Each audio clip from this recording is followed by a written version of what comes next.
Deputy Speaker is a commendable achievement, but threats made against her and other politically exposed women must cease and, if necessary, protective measures put in place. Safeguarding, promoting and increasing women's political participation must remain a critical priority. We welcome the launch of the Somalia Action Plan to implement the Somali Women's Charter and the National Action Plan on Security Council Resolution 1325 and support its full implementation. We also welcome the adoption of the Ministry of Defence's Human Rights Policy, which urges full compliance to the Somali National Army troops to prevent all forms of sexual violence, and initiatives undertaken by the Government of Somalia and the UN as part of the 16 days of activism against gender-based violence.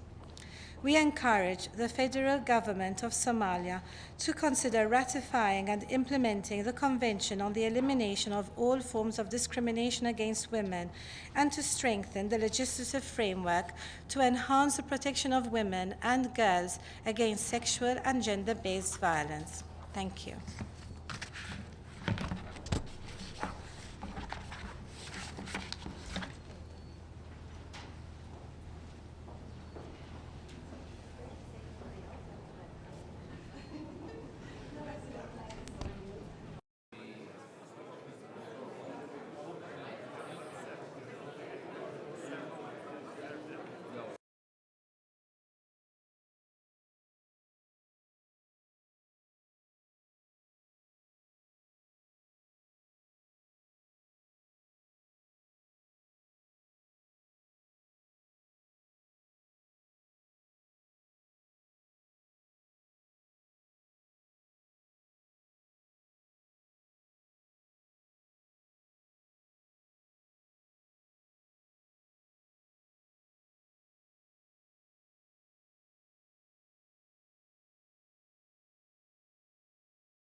Ladies and gentlemen, I invite you to take your seats. We will be beginning momentarily.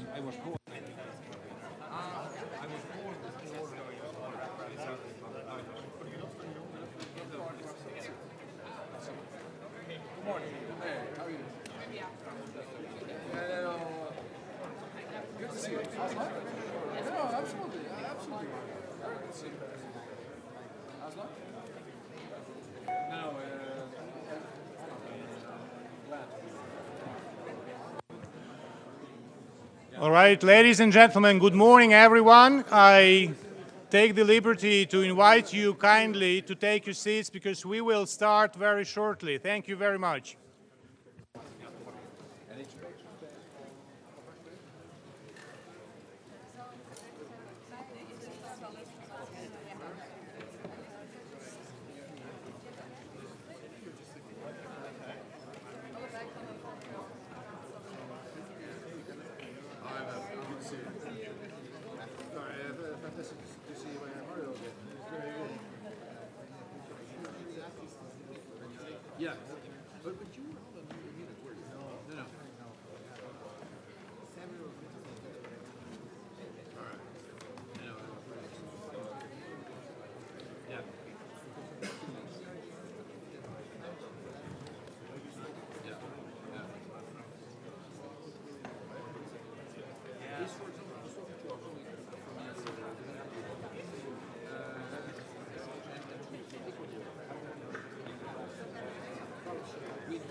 Excellencies, colleagues, ladies and gentlemen, good morning.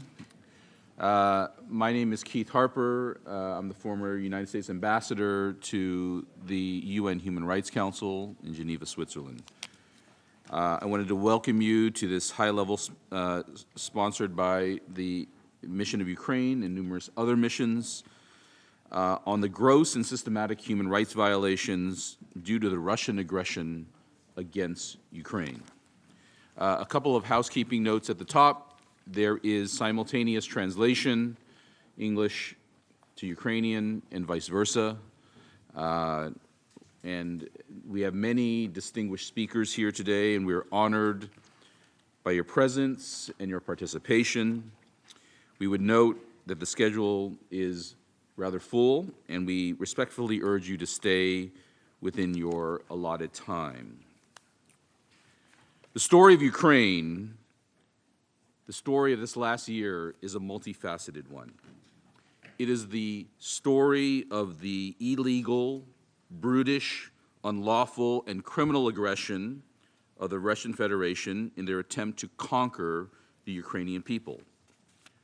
It is the story of the courageous people of Ukraine, steadfastly and with inspirational valor, defending their homeland from this brutal and unprovoked aggression. It is the story of exceptional leadership, fearless leadership of President Zelensky and the First Lady of Ukraine, Ms. Zelenska, who we will hear from shortly. It is the story of Western democracies, the EU, the United States, and many like-mindeds who have stood steadfast in support of Ukraine in its defense of itself and the Ukrainian people. It is a story of the international community coming together in near unanimity to condemn the grotesque Russian aggression and stand with Ukraine. Indeed, in this building, we have had unprecedented votes of 143 positive votes condemning the Russian aggression. And those voting against it are a rogues gallery of gross and systematic human rights abusers, each and every one. But today, at this session, we will discuss perhaps the most important aspect of the last year, the gross and systematic violations of human rights and international humanitarian law by the Russian Federation. Make no mistake, the atrocities are on one side, and they are indeed gross and systematic. The aggression has included violations of rights of women and children of Ukraine. The Russians have committed extraordinary crimes against prisoners, and we have observed intense vitiation of the indigenous rights of the Tatar community in occupied Crimea. As Vice President Kamala Harris recently concluded, Russia and its leaders have not only committed numerous war crimes, but crimes against humanity. That is what we will discuss today, here and now. And we need to focus on ultimate accountability, because we know that without accountability, we are doomed to recurrence. Before I close, I want to take a moment and walk through the agenda. Next, we will hear from a video from remarks specifically for this occasion from the First Lady of Ukraine. Next, we have a distinguished panel of ministers, foreign ministers, that will provide their remarks as well.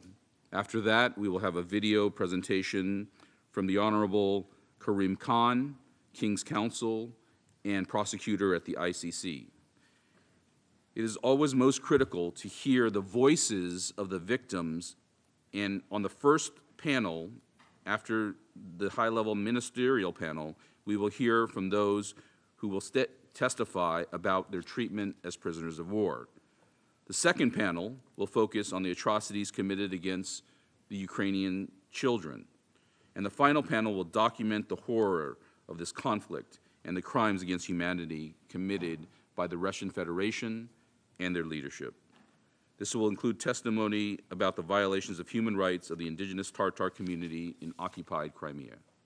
So with that, please welcome the address by video of the First Lady of Ukraine, Her Excellency, Ms. Zelenska. Вітаю. Нас зібрала нині важлива тема. Можливо, найважливіша із тем. Вона сформульована як порушення прав людини в Україні. Однак я розповім, чому вона стосується не тільки України. However, I will tell you why it's not only concerns Ukraine, but other people as well. Let's just look first how it looks like violation of human rights, not in paper, but in reality. Everyday reality in Ukraine after the Russian invasion. I want to show you the Ukrainian city of Bakhmut, the center of our salt industry. This is how Bakhmut used to be, and this is what it is after many months of assaults of Russians against the city. There were 80,000 people living in the city. Now only 5,000 remains, among them 150 children. Every day these people go for humanitarian aid and water under heavy shelling, and they die every day. They are evacuated by special services and volunteers selflessly, and the evacuations are dangerous. Not so far ago, an American volunteer was killed because the ambulance he worked on was shot at. One little boy was evacuated when his parents were killed by the shelling, and then the police had to come up with a special rescue operation to save the boy. What are we, people in this audience and the cities have in common, and with the boy and the volunteers? These are human rights. In any city of Ukraine, in London, Berlin, or New York, we have the right to live free, not to be killed or tortured, the right not to be blown to pieces by a Russian missile. Each of us has this right, and you know that. But the right of these people in the photo, whether dead or still alive, has been violated by Russia. Another human rights violation looks like this. This is the building in the city of Dnipro that was hit by the Russian missile a month ago. Whole families died there, more than 50 adults and 6 children. And this is what it looks like in occupied Mariupol, where the Russians recently demolished the ruins of their destroyed theaters that they bombed by themselves together with people in spring. And this is what Mariupol looks like today. That city, a terrible monument to human rights in all their diversity destroyed by Russia. And this is what human rights violations look like in deoccupied Izum when it was liberated by the armed forces of Ukraine. Mass graves of Ukrainians left behind by the Russians, just like that before in Bucha and Irpin. This is what human rights looks like in Vinnytsia when the rocket hit in the middle of the city, 20 people in the offices and in the parking lot.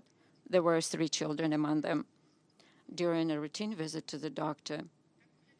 This is what a human rights violation looked like at the Kramatorsk train station when a Russian missile killed 50 people who were trying to evacuate. And in Kremenchuk, when dozens of people burned alive by the shelling of a shopping mall. And in Kyiv downtown, where a Russian missile buried not only human rights under the rubble, but also a young couple who were expecting their first child. And you can see the human rights violations yourself when you see the displaced Ukrainian persons in your country, because they should have the right to be at home whether they want to be with their loved ones. Instead, Russia has deprived 6 million Ukrainians of their homes, and 8 million more became displaced within their own country. And there are also human rights violations that I cannot show you in the photos because the victims have a hard time talking about them. At least at the moment, we have about 150 rapes that are documented by the prosecutors that were committed by the Russian invaders in Ukraine. These are only cases when victims found strength to testify, because this is still a stigmatized crime. I also wanted to show you photos of 16,000 Ukrainian children that were kidnapped, were abducted and taken to Russia.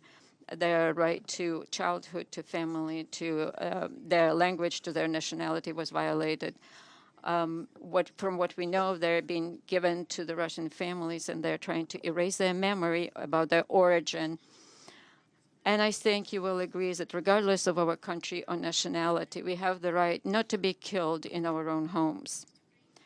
However, Ukrainians are being killed in front of the whole world for the whole year, in their own cities, villages, apartments, hospitals, theaters. And that is why we apply another inalienated human right, the right to self-defense. However, we need to understand when the rights of one person are violated, the rights of all others are violated. Однієї країни of one country is violated, it's also the try to violate rights of citizens in the other country. If genocide of one country is committed, no nation can live in peace. The key word here is genocide. Human rights are like air. They have no borders. Either we all have them or we don't have them at all.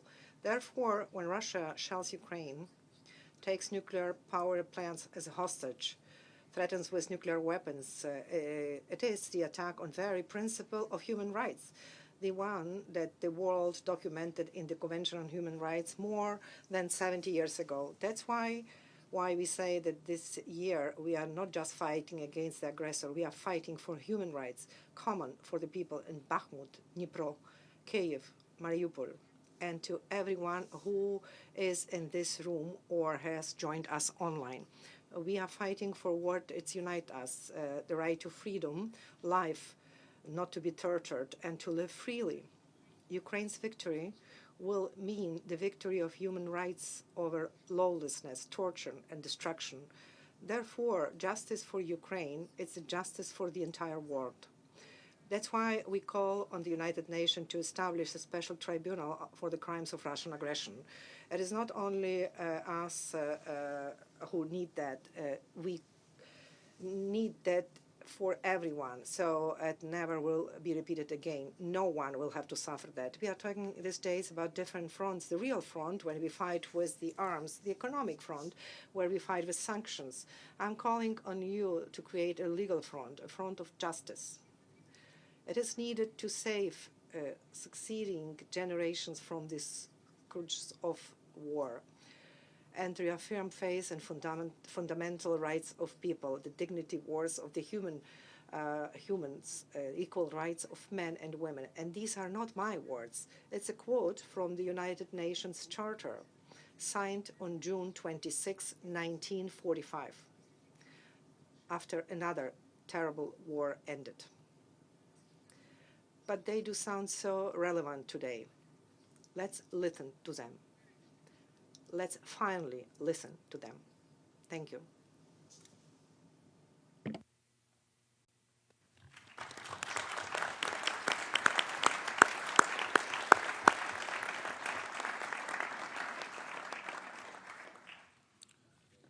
Powerful words to start us off today.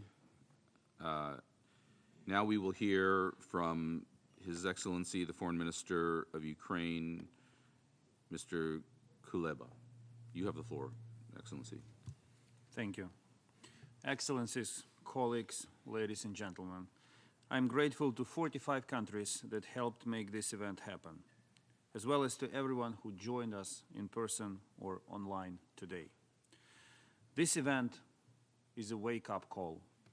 It is our call for everyone to work together to save people's lives and protect their rights and freedoms, no matter where they are, in Russian captivity, being deported, or stuck in temporarily occupied parts of Ukraine.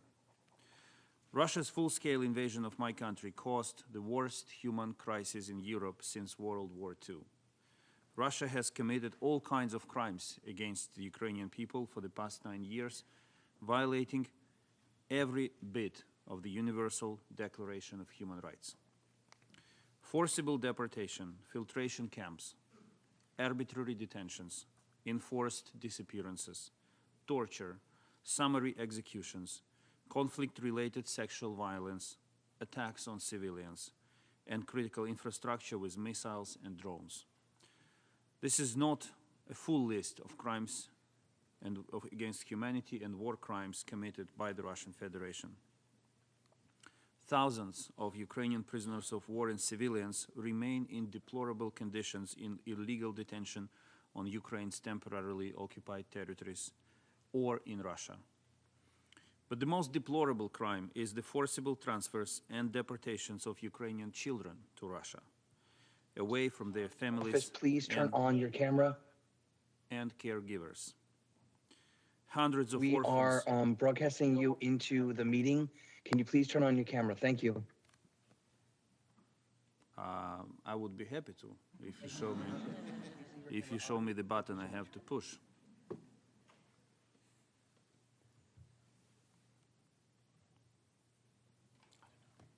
Okay, I hope it worked, whoever you are. Hundreds of orphans and children without parental care were given to Russian families and for adoption, and this is what First Lady of Ukraine has just spoke about. 16,000. A recent report by Yale School of Public Health Humanitarian Research Lab uncovers a petrifying system of camps and facilities used by Russia to deport Ukrainian children with the aim of making Russians out of them. According to the report's findings, this network includes at least 43 facilities that stretch from one end of Russia to the other. 32 of them are used for so-called political re-education, and all levels of Russian government are involved in this genocide.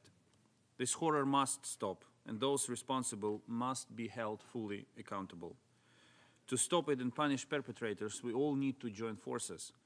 Governments, international community, international organizations, NGOs, activists, media, experts, and of course, legal community. Ladies and gentlemen, we must not forget that Russian aggression against Ukraine started 9 years ago, in February 2014, when Russia invaded Crimea. Failure to respond decisively to this breach of the international order paved the way for what is now the largest international armed conflict in Europe since World War II. Unpunished evil returns on a bigger scale. The reason behind Russian crimes during these 9 years boils down to one word: impunity. Russia felt it could get away with all of this. Therefore, The cure against Russian crimes boils down to one word too, and this word is justice. We therefore support the investigation by the Office of the Prosecutor of the International Criminal Court and are grateful to Prosecutor Hunt and his team's efforts. We are fully committed to continuing to work together with the ICC in the fight against impunity. We look forward to seeing the deliverables of the ICC investigation, in particular indictments and arrest warrants for those Russians who committed war crimes, crimes against humanity, and genocide. Accountability for core international crimes committed in Ukraine shall be comprehensive. There shall be no gaps or loopholes in it.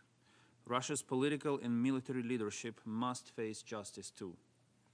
Russia's invasion of Ukraine is a crime in and of itself, a flagrant violation of the UN Charter's prohibition on the use of force against territorial integrity of states. International criminal justice has important achievements in addressing genocide, crimes against humanity, and war crimes. But there is no international court or tribunal which can exercise jurisdiction over the crime of aggression against Ukraine. We must close this accountability gap and establish a special tribunal which will be able to do that. The crime obviously happened. The Russian invasion of Ukraine will go down in history as a textbook example of the crime of aggression. We cannot let it go unpunished. This would cause enormous damage to the international legal order and the rule of law. This is why it is so important to establish a special tribunal. Aggression is the mother of all crimes, meaning that all war crimes, crimes against humanity, and genocide stem from it. Together with our friends and partners, we gathered a core group on the establishment of the special tribunal. The group will play a leading role and become an ultimate platform for holding legal discussions, finding solutions, and paving the way forward. I therefore encourage you to join the core group and make your contribution to the establishment of the special tribunal. As of now, an international center for the prosecution of the crime of aggression in Ukraine will be established in The Hague, with the objective to coordinate investigation, preserve and store evidence for future trials. And we are grateful to our colleagues from the European Union and, of course, the Netherlands for this move.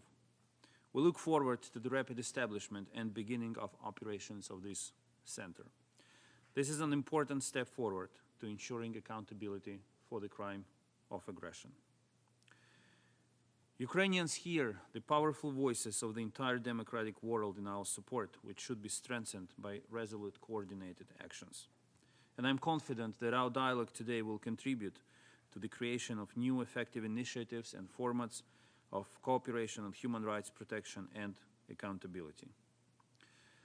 There is obviously no one-size-fits-all approach to all situations, and many existing recipes no longer work. It is high time to introduce new approaches and tools, and we shouldn't be afraid of it. Let's do it together and prove that everything that seems impossible is ultimately possible when justice is our goal. Thank you.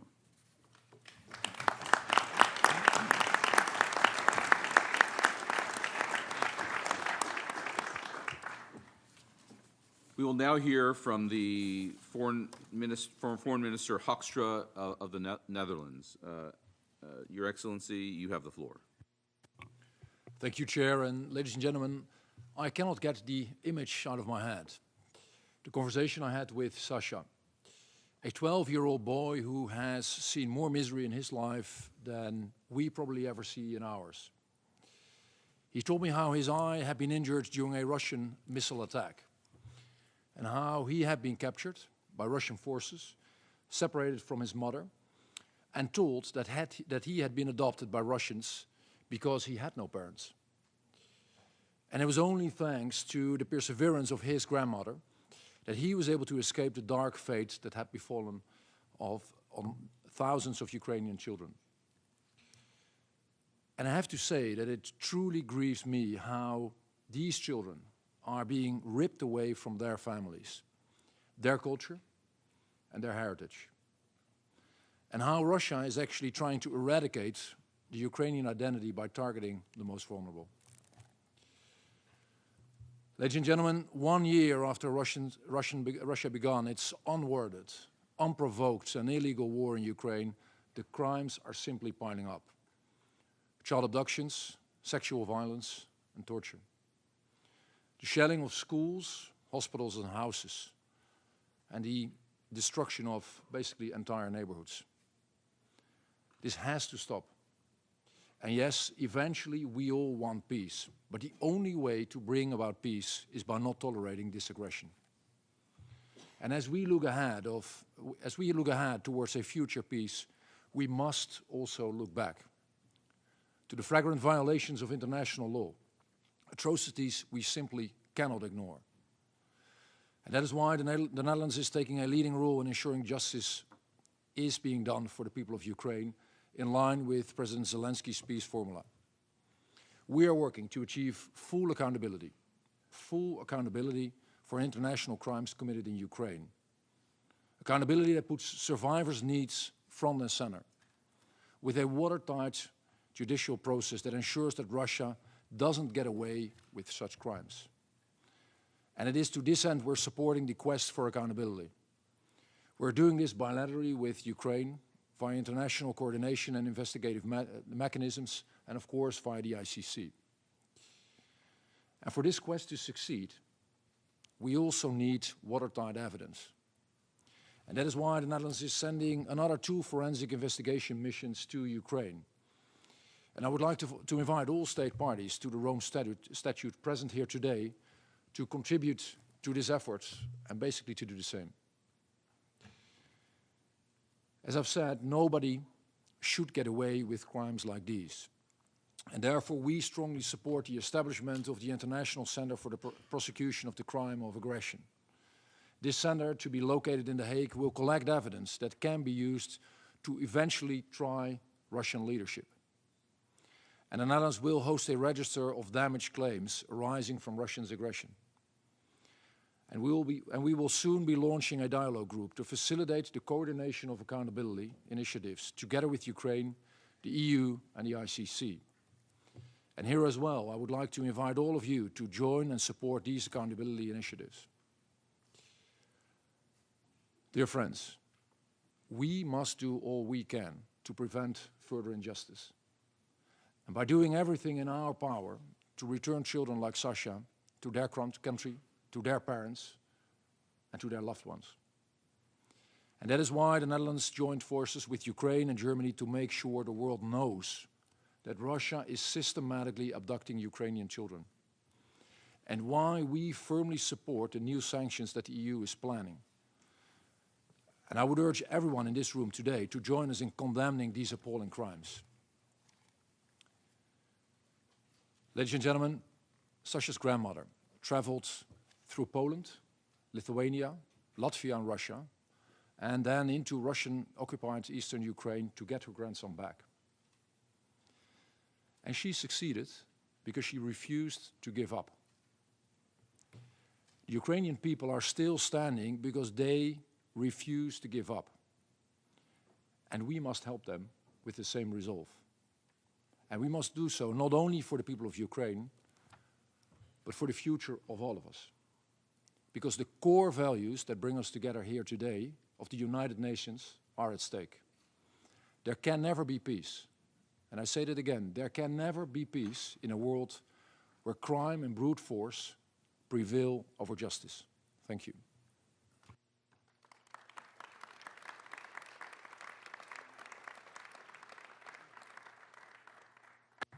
Thank you, Excellency. Now we will hear from Foreign Minister Rainsula from Estonia. Your Excellency, you have the floor. Yes, thank you. Excellencies, guests, dear Dmytro, I deliver the statement on behalf of the group of Friends of Accountability following the aggression against Ukraine, consisting of 49 member states and the European Union. In one horrendous year, Russia's war of aggression has caused intolerable misery, innocent deaths and destruction of Ukraine. Reportedly, over 1.6 million Ukrainians have been forcibly taken to Russia We have witnessed images and reports of indiscriminate killings of civilians, as well as unlawful attacks on civilian infrastructure, sexual and gender-based violence, and shocking reports of abductions of children. Such actions are unacceptable and constitute a violation of international law, wherever they occur, and must be met with the same strong response whenever they occur. Today, we will have the opportunity to hear first-hand testimonies from survivors and experts. In the eyes of the public, the credibility of our institutions, including the UN, rests upon our collective response. To ensure that all perpetrators are held to full account for the egregious violations of international law still playing out before us, and to defend the rights of victims and survivors. Reports of conflict-related sexual violence in Ukraine, targeted most frequently at women and girls, are of particular concern. Conflict-related sexual violence, including rape used as a tactic of war, is a blatant violation and abuse of international humanitarian law and international human rights law, and it can constitute a war crime and crimes against humanity. It must be met with effective accountability measures. In this regard, we welcome the cooperation between the government of Ukraine and the Office of the Special Representative for Sexual Violence in Conflict, and we commend the important work of civil society organizations. We are also deeply concerned by reports of Russian forces having relocated at least 6,000 Ukrainian children to camps and facilities across Russia for forced adoption and military training. Such actions are in clear violation of international humanitarian law and international human rights law and may constitute war crimes and crimes against humanity. We must continue to defend the human rights of every child, and we welcome today's discussion on this particular issue. Fighting impunity must be at the core of our international response. We commend all efforts to ensure accountability, in particular the opening of an investigation by the prosecutor of the ICC. Additionally, the establishment of the Independent International Commission of Inquiry on Ukraine, the OSCE Moscow mechanism, what an irony of name, the UN Human Rights Monitoring Mission, and the creation of an international center for the prosecution of the crime of aggression are important contributions to the quest for justice. The group of friends also highlights the important efforts of all other actors who contribute to accountability efforts for Ukraine, including national investigators and civil society actors collecting and preserving evidence. While we wait for the ongoing legal processes, which will take time, we cannot ignore the independent reports and testimonies we have in front of us. Ukrainian authorities have prosecuted and tried more than 20 people for war crimes. The Independent International Commission of Inquiry on Ukraine has found reasonable grounds to conclude that an array of war crimes and violations of human rights and international humanitarian law have been committed in Ukraine. The experts of the OSCE Moscow mechanism concluded that international humanitarian law and international human rights law has been extensively violated in the conflict in Ukraine. The mission also concluded that some of these violations were likely to amount to war crimes and crimes against humanity. The OHCHR monitoring mission has documented violations of international humanitarian law and international human rights law, such as unlawful killings, including summary executions of civilians in more than 30 settlements in Kyiv, Chernihiv, Kharkiv, and Sumy region. The numbers from the latest report published yesterday are devastating, highlighting that the human cost of the war in Ukraine has left at least 8,000 civilians dead and more than 13,000 injured over the past 12 months. Today we will hear first-hand testimonies that the international community can't ignore. We need to continue to call out violations and condemn what is taking place. We recall the order on provisional measures by the International Court of Justice of 16th March last year that Russia shall immediately suspend the military operations that it commenced on 24 February last year in the territory of Ukraine. The principal judicial organ of the United Nations has stated it clearly. We call on Russia to comply, to stop the war. We, as the international community, must show that we will not tolerate any country trampling on the UN Charter. Thank you.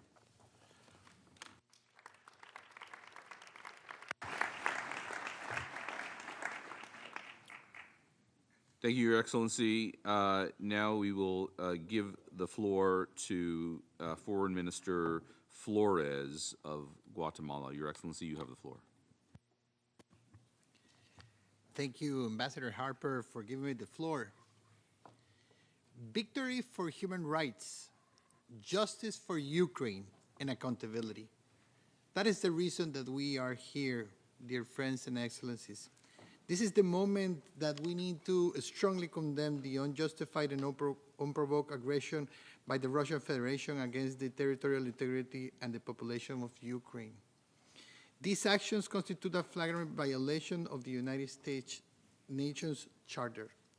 We are extremely concerned what is happening today, but we represent the voice of the ones that doesn't have a voice today. The numbers that we're going to hear today can be not tolerated. It is admissible and we should reprehend it. For the reason that we are here together to prevail on peace, the UN General Assembly has recognized that Russia must be held accountable for the violations of the international law, international humanitarian law, and human rights. We are going to appeal today to all of you that we can come together with conclusions that can be able to allow us to bring Russia accountable for what is happening. We are very concerned about the increase of the numbers that we have of people that need human aid and rights that we need to be able to provide. Throughout this year, the intensive hostilities by Russia has caused destruction, deaths, and grievances to the civilians, and including women and children, forced to evacuate their homes. As a result, Ukrainians are without access to food, drinking water, medical assistance, and basic services. Ladies and gentlemen, dear friends, it is extremely alarming that Russian military operations have not ceased, including the increase of launchings of different types of missiles against civilian population, frankly violating the international law, international humanitarian law, including threats of a possible use of nuclear weapons. The President of the Republic of Guatemala, Dr. Alejandro Yamatei Fay, and myself witnessed firsthand the atrocities caused by this aggression.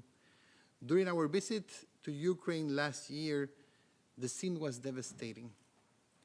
That is why today I call to the international community that we need to be able to work together to achieve peace and make the necessary commitments to prevent the armed clashes between the nations through dialogue, negotiation, and peace means provided by the international law. As a result, my country, Guatemala, co-facilitated the resolution adopted last 14th of November that requested the creation of an international register of damages against Ukraine. Guatemala also co-sponsored the resolution 49-1 of the Human Rights Council, which established the International Independent Commission of Inquiry to investigate the violation stemming from the Russian aggression against Ukraine. We have also supported all initiatives to seek the creation of a special tribunal for the crimes committed of this aggression. At this time, we need to raise the voice to end this conflict. Guatemala joins the call for a ceasefire to the end of hostilities against civilians in Ukraine. Guatemala, as a state that respectfully continue to respect international law and is very proud of the peace vocation that we have, calls for diplomacy to be able to be prevented and even greater. Today, raise the voice for the ones that are needed. And the voices is theirs. No more life needs to be lost. No more civilians needs to be wounded. No more mothers needs to be able to suffer for the loss of their children. Accountability, victory for human rights is needed. Slava Ukraini.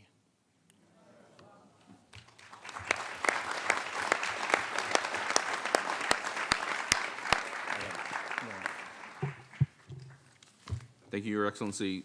Now we will turn the floor over to the Minister Jolly of Canada, Foreign Minister of Canada. Your Excellency, you have the floor. Thank you, Ambassador Harper. Thank you for this opportunity to join all of you and my friend, Mitro, Minister Kuleba, and other ministers at this essential event to hear firsthand accounts of some of the consequences of Russia's aggression against Ukraine. Il y a un an, une invasion à grande échelle d'un voisin souverain semblait inimaginable, mais pour les Ukrainiens, c'est devenu leur réalité. Today, Ukrainians are not only defending their country from the evil of Putin and his enablers, they are defending their rights, the principles of the UN Charter, and the values of freedom and democracy that so many of us hold dear. There's no option but victory for Ukraine. Canada will be there to support Ukraine's fight for freedom for as long as it takes. And once they win, we will help them to recover. Last week, I was in Ukraine to reaffirm just that. I met with courageous and resilient Ukrainians from all walks of life who are passionate about rebuilding Ukraine once they are victorious. In our conversation, it was clear, for reconstruction to be inclusive and enduring, it must address both the physical and invisible impacts of Putin's war on men, women, and children, victims of the war. And so we must tackle the psychological marks of the war with the same seriousness and urgency as the physical scars. To heal the trauma that has been inflicted on the population, we must support survivors in seeking justice. This pursuit of accountability will be essential to achieving lasting peace in Ukraine. The efforts Ukrainians are making to provide relief to their fellow citizens, even as the war rages, is inspiring in a world awash in too much suffering. It drove home for me the need for the international community, of all of us, to continue helping Ukraine. Let me be clear. Russia's war on Ukraine is unjustifiable. It is illegal. Russian forces have committed and continue to commit indiscriminate and appalling acts across Ukraine.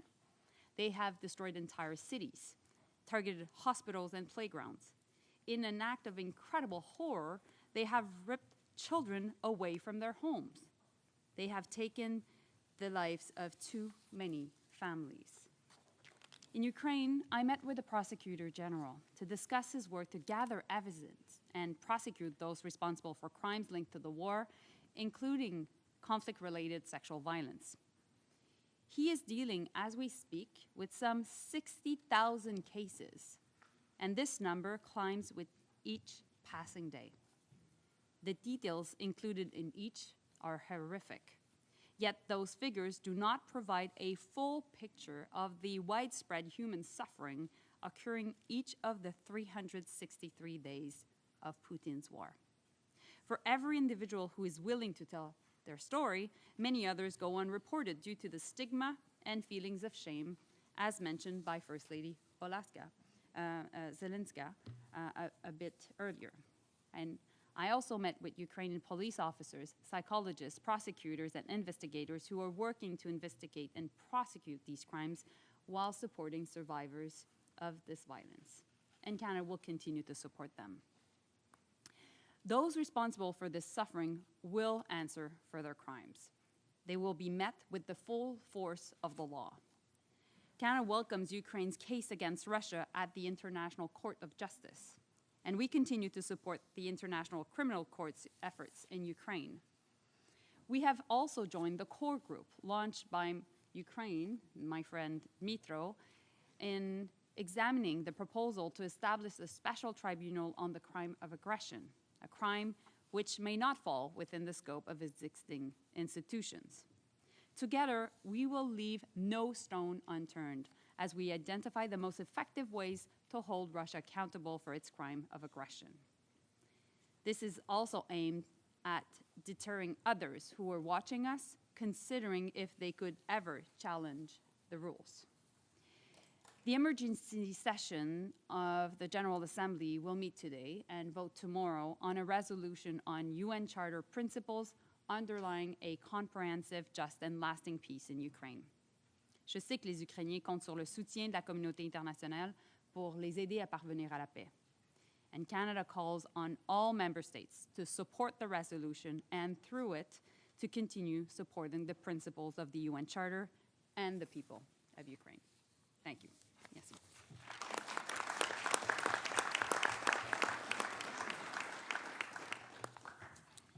Thank you, Your Excellency. As each of our distinguished ministers have noted, what is essential is accountability. And so one piece of that accountability is the International Criminal Court, and we welcome online the Honorable Karim Khan, King's Counsel and prosecutor at the ICC.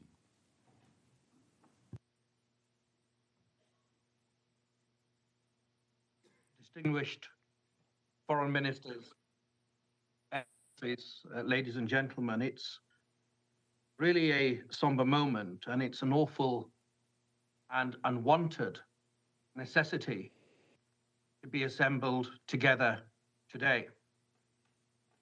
As has been said by the distinguished speakers already, as is known in the world that have seen the pictures, that have heard the voices, terrible trauma and suffering has been occasioned to Ukraine and her people over the last 1 year. In May of last year, I was in Bucha, outside St. Peter's Church, with the then Prosecutor General, with my team, and with the Ukrainian investigators that were working with courage to document the crimes that appeared to have been committed. I saw the body bags, and we heard the accounts. And in the subsequent months, the investigations conducted by my office have deepened. In Borodyanka, in Kharkiv, and when I left, I thought really about left behind because shells were falling. I left Kharkiv, my small team, and we went to Kyiv, but Ukrainian investigators and prosecutors remained in a city that was on the front line, and this is repeated across Ukraine. I said very clearly in Bucha that unfortunately and objectively, Ukraine was a crime scene. And the accounts that we have seen fortify the conclusion that manifestly, ever more vividly, we are certain that there are reasonable grounds to that Rome Statute crimes appear to have been committed in Ukraine. We've seen, and it's been mentioned by the First Lady of Ukraine and others, seen the pictures of the injured regarding the maternity ward in Mariupol or the theater. We've seen and heard accounts of the targeting of the grids. We've seen and heard allegations of prisoners of war that are recounting allegations of torture. We have heard and spoken to individuals who are complaining of sexual and gender-based violence. We have seen and heard the predicament of so many children who appear to have been taken across international borders. And our joint responsibility is to make sure the law is on the front lines. It is not an optional extra. It is not something that we come to with a degree of pedestrian approach. We need to act with dispatch while the bullets are being fired and as bombs are falling, because I have seen, either on the border of Poland, when grandmothers and women and children crossed the border early on, at the end of February and beginning of March, that the law matters to individuals. Whilst many have lost their physical shelter, they are looking increasingly to the law to give them shelter now for what they've endured and to mitigate or ameliorate the worst types of excesses that far too often take place in conflict. And therefore, the seriousness of the situation from any perspective is well known to everybody. And yet in the despair of uncertainty, we have also seen numerous times courage, indefatigable energy, and determination to survive, to prosper, and to succeed. There is a saying, of course, that the darkest part of the night is just before the dawn. And God alone knows whether or not we have seen the worst, but we pray so. But in the midst of the disruption, the uncertainty, when the anchors of stability seem to have been uprooted in so many places around the world, we do see rays of hope.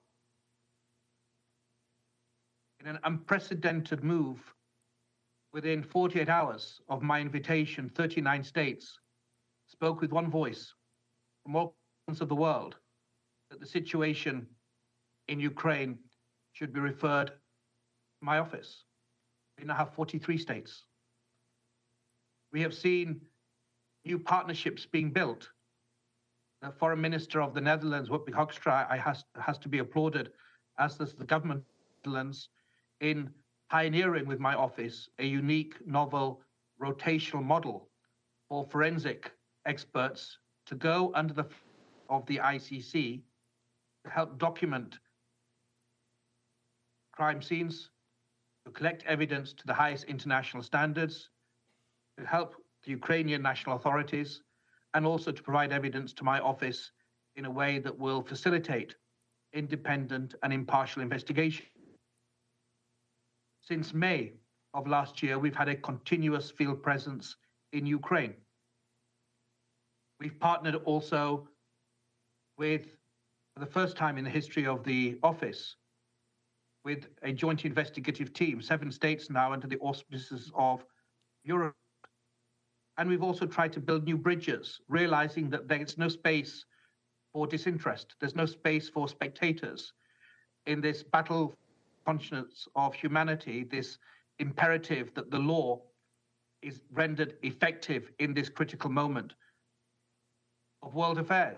It's something, for many reasons, has to transcend Ukraine and galvanize us all to do better when it comes to adherence of law. And so we've also partnered with the Genocide Network and also Eurojust to produce civil society guidelines to make sure that those brave and enthusiastic documenters can also be given some guidance, facilitate their work to document as first responders and also refer matters to the national prosecution agencies and the office. So in the darkness of the hour, we do have these rays of hope. And the lesson that does need to be understood by all of us as students, all of us with is that the law must be seen to be potent. So this moment is a moment of opportunity, but for us to deliver on that, I would also, with respect, echo wise words, if I may say so, of the First Lady of Ukraine. And she said a few minutes that human rights, like the air, have no border. It's really important. And the prosecutor of the ICC is not any state or any government, and is not against any state or any government. The prosecutor of the ICC must be to be a friend of humanity and a servant of justice. And the simple truth of the matter is, we need to use this moment also to make sure that the concerns that are here in various parts of the world, particularly the global south, are addressed, and we use this moment to give rise to any arguments of exceptionalism or of selectivity. And well before the situation in Ukraine really went over the tipping point in February the 24th of last year, that was the most recent, of course, aggression. I said on the 16th of June 2021, a year and a half ago, when I was sworn in, that I'm not in the export business. I'm not selling a product to states. That the Rome Statute that I've sworn to uphold and apply independently and impartially is not the law of Italy. The Geneva Conventions are not the law of Switzerland. And I said that for a reason. I continued that this law that we apply is not the property of the global north, any more so than it is of the global south. It unites people because it is the lost property of humanity. The Islamic world and the Christendom. You look at the Talmud, you look at the teachings of Confucius or Buddha, in all countries, in all cultures, in all nations, in all people, resonate or find voice in fundamental principles of humanity that bind us together. And I think this realization that who is a friend for justice and who is an enemy to those that would commit genocide, crimes against humanity, or war crimes anywhere in the world, provide this or constitute a singular moment for us to come together and do better across the world.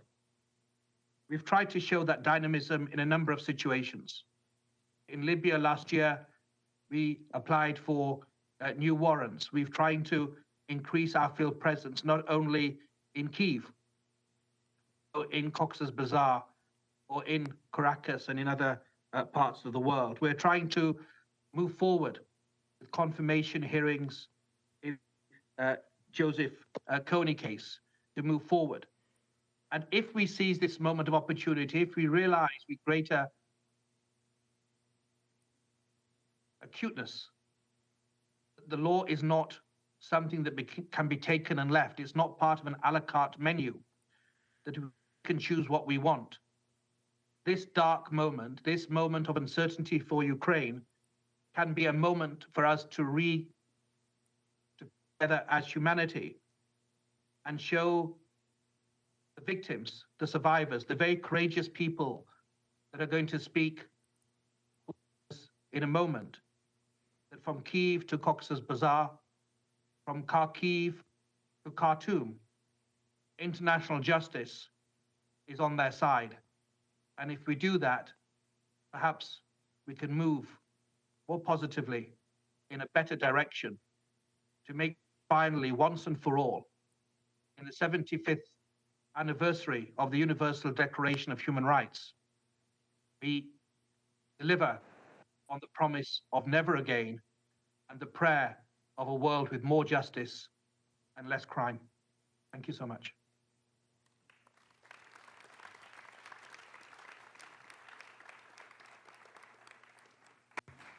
Thank you, Mr. Khan, for those powerful remarks. I just want to close this session by thanking our distinguished ministers for their insightful, sobering, and important observations. Given the time, I'll just close by saying this. I want to recall what this building is all about. Where is the Secretary General? This building Where is he? is about The violation of the UN Charter. This building is about the international rules-based order and upholding it.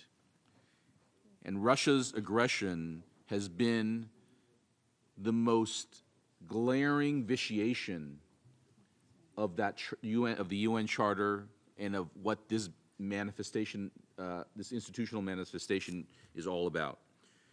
And so, as every one of our distinguished ministers has observed, accountability is essential. Staying steadfast in our resolution to end this conflict and to bring accountability is our mission. So with that, I will close this panel. Thank you all for your remarks.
Your Excellencies, esteemed ambassadors, we are about to begin the first of two interesting panels. I welcome everybody to take a seat and thank you for your attention.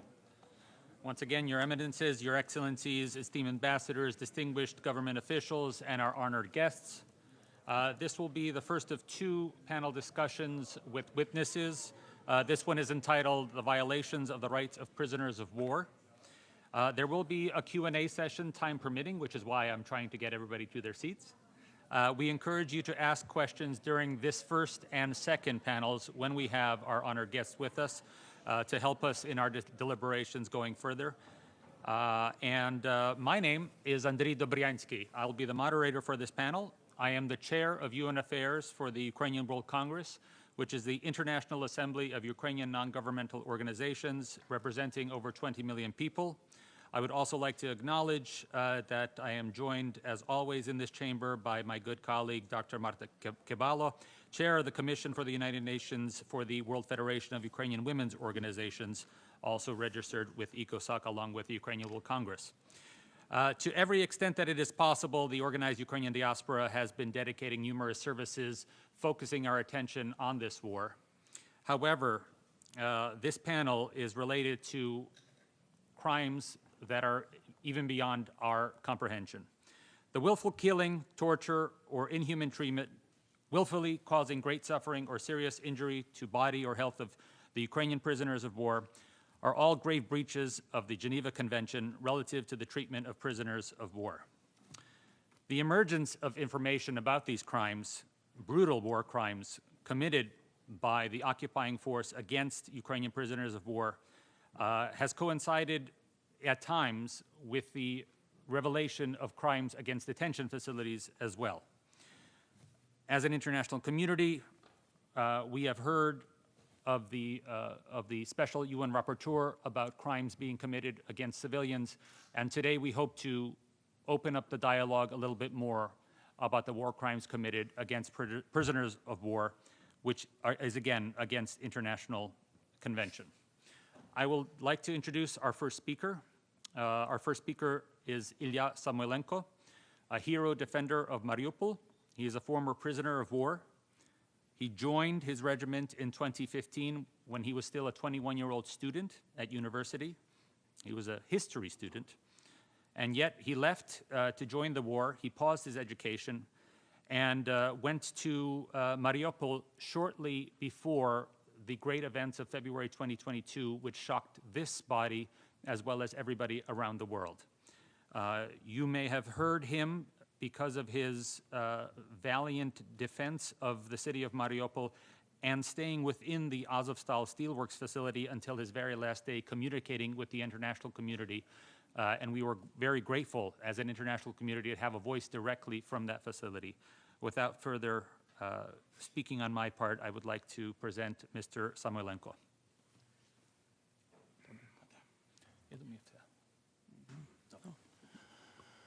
Greetings to everyone. Big honor and somehow pleasure to be a participant of great meetings of this level. First of all, I want to start just from the little beginning, from the story, to let you know a bit better about what we are doing, who I am. I'm a deputy commander of the National Guard's Ukraine Brigade, Azov. Yeah. Our unit was defending Mariupol alongside with other neighboring units for 86 days. We've been fighting against overwhelming enemy firepower, enemy aircrafts, enemy personnel, armored units. They've been overpassing us in all accounts, but not in all. Actually, they were never as motivated and as dedicated as we are. And right now, a lot of Ukrainians are forced to be soldiers, forced to be on the front lines. They never chose this path. They never wanted to be soldiers. And 1 year ago, a lot of hundreds of thousands of people in Ukraine would not just imagine that during these days, they might be soldiers. When the battle started, as formally said, there's no turning back.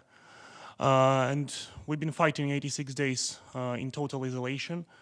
in encirclement and to the nearest forces of Ukrainian army. It was like almost 100 kilometers. But this story is not about combat actions, yeah, but it's mostly about the human rights and humanitarian questions. But my opinion and my point of view as a military person, that's the solution to the humanitarian problems. It lies on the battlefield.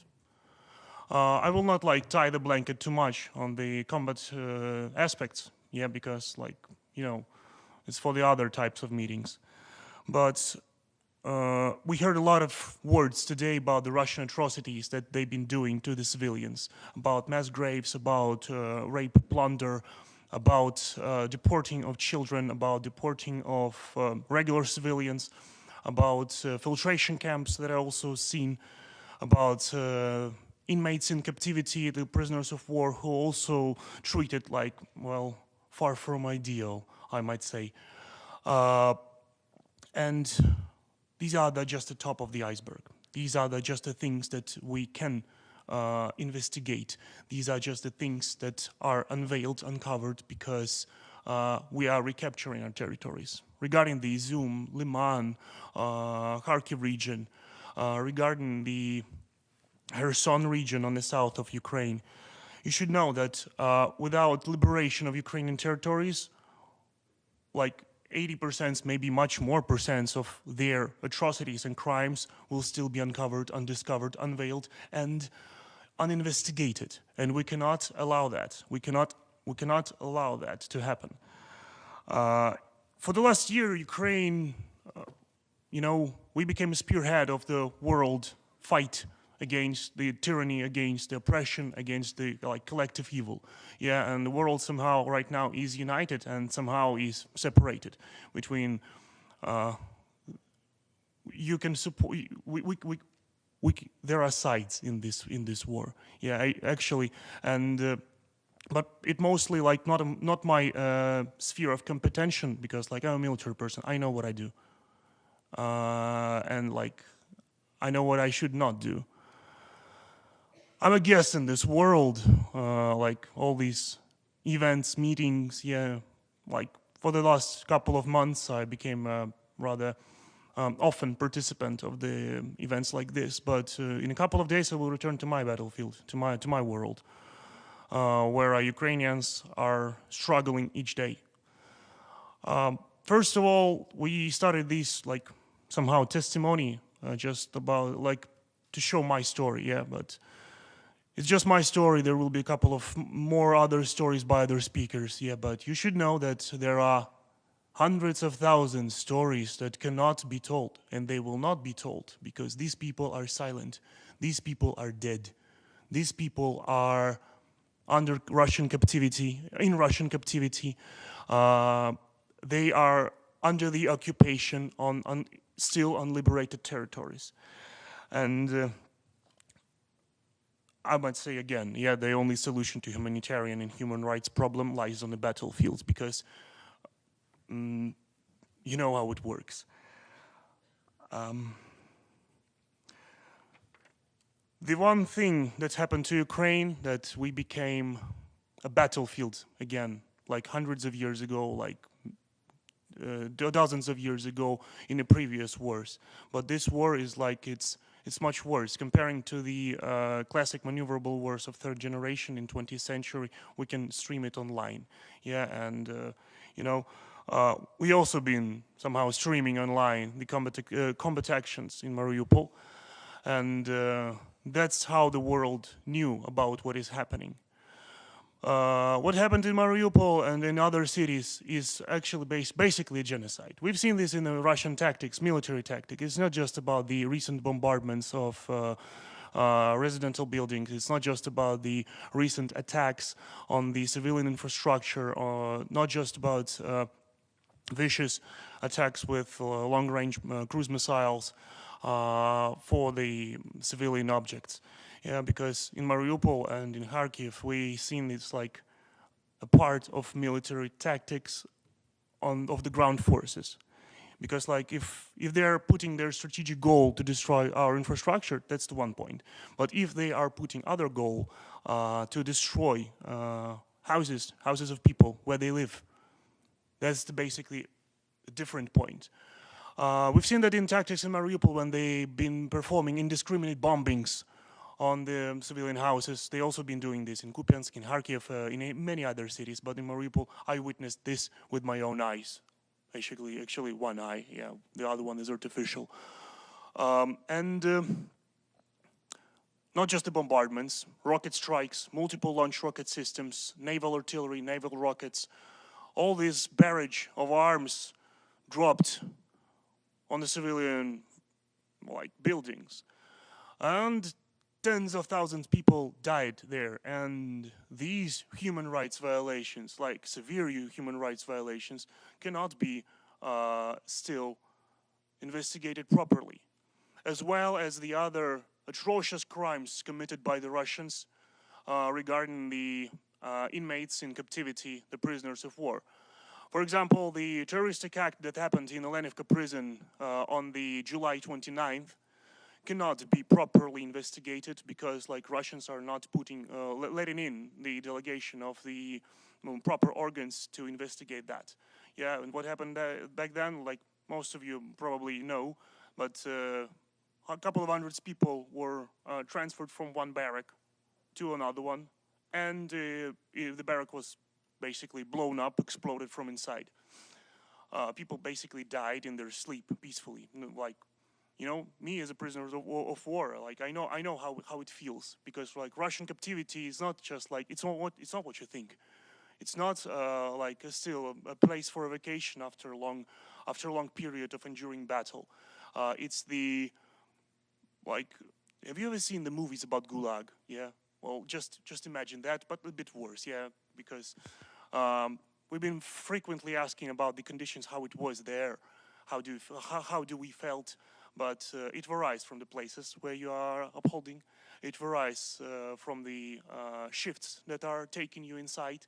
It varies from how sadistic they might be, because the Russian fantasy about in this direction is well honestly limitless. But Russians can do only two things good. They are shitty at everything. They can do only two things good. They can lie and try to intimidate. Just don't catch up on their lies, and just don't catch up on their intimidation, and everything will be fine. And also, right now, what I see that Russians challenged the world order of collective defense, of civilized agreements, of all these things that we really get used to, all these things that makes our lives better, because we're negotiating, we're talking, we're communicating, and we're making things better. They challenged that not just 1 year ago, they challenged that 9 years ago, well, exactly 9 years ago, when they started the invasion and occupation of Crimea. And this is when everything started. But they've been preparing the grounds for this for many decades before, and the world was a bit hesitant. I guess we were hesitant. We were not so decisive, not so resilient, not so determined as we are right now. Because right now, I see that a lot of good people in the world were trying to cooperate, we're trying to break through the walls. Yeah, we're establishing new mechanisms, we're establishing new parts of how we should live in this world. Yeah, and this is rather good feeling.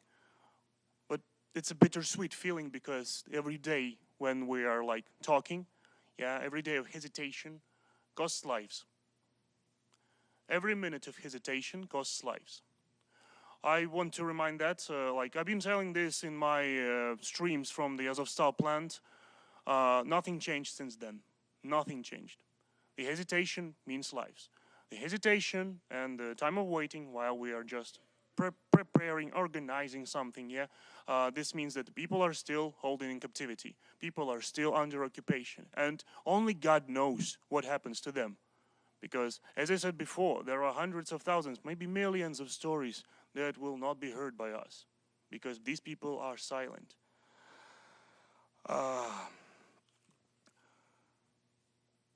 These stories should not ever been happen, because, as I said, Ukrainians been forced to become soldiers.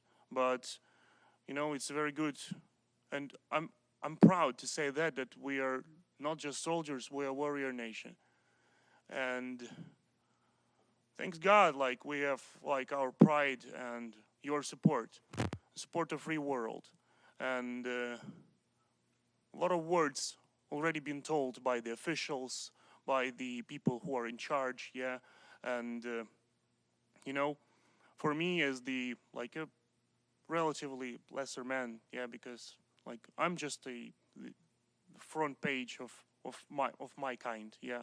I present my unit and my country, and I'm proud of it. I'm proud to be here, and I'm very happy to be here actually. And this happens only because, like, after my captivity in Russian prison in Moscow in solitary chamber, I was released.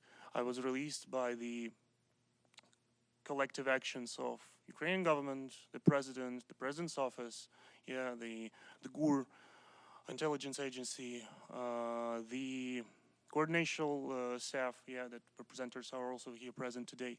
Yeah, and I want to say great thanks to all these people who are involved in this process, because otherwise I will not be sitting here talking with you and, you know, being in this wonderful city, in this wonderful country, and have an ability to return to my wonderful country. So, as a conclusion, I will finish with only one well-known word as for the triumph of evil, the only thing is necessary is the good man do nothing. Thank you.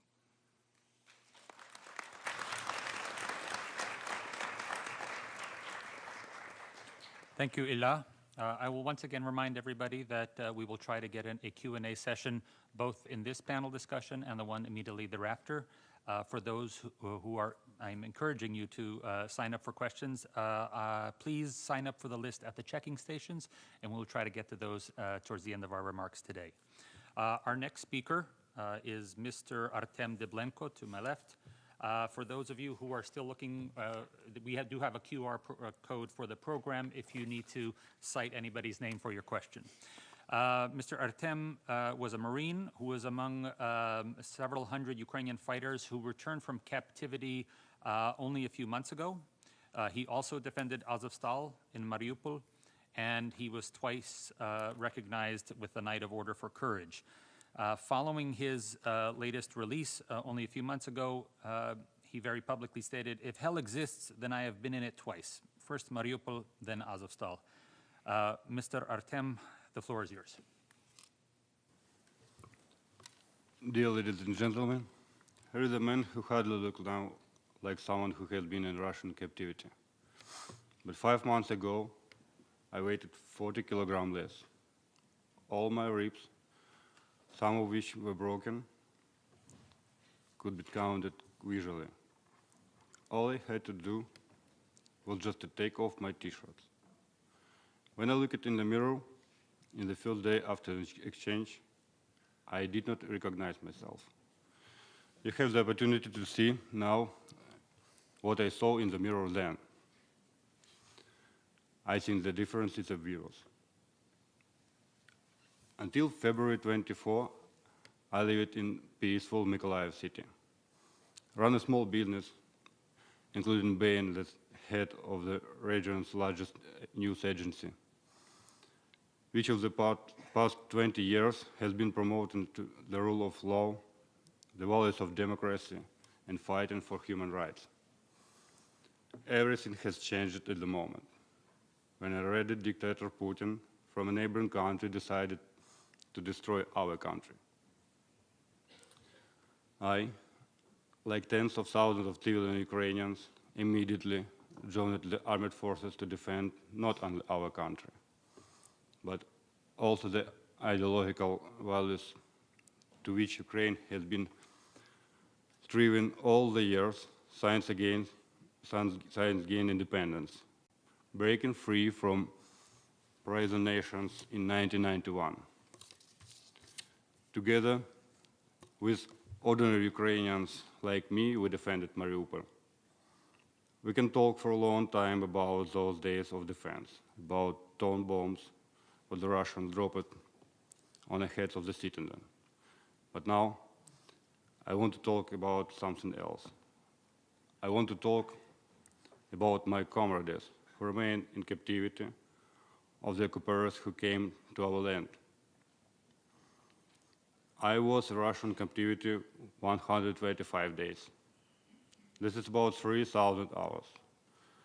3,000 hours of physical, moral, psychological abuse.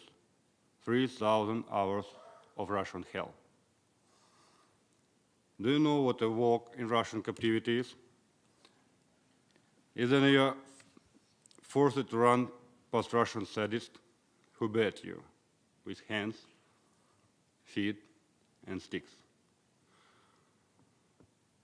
It's hard to call what we were fed food. Just as it's difficult to call those who abused me and my brothers human beings. Those who continue to abuse thousands of Ukrainians in Russian torture chambers. There are no words that can convey all the horrors that are happening there. I understand that seeking justice from the Russian Federation is the same as seeking justice from a serial killer. He plans in cold blood, thinks through the blood crimes, kills and tortures, but tries to discuss himself and pretended to be the greatest humanitarian in the world.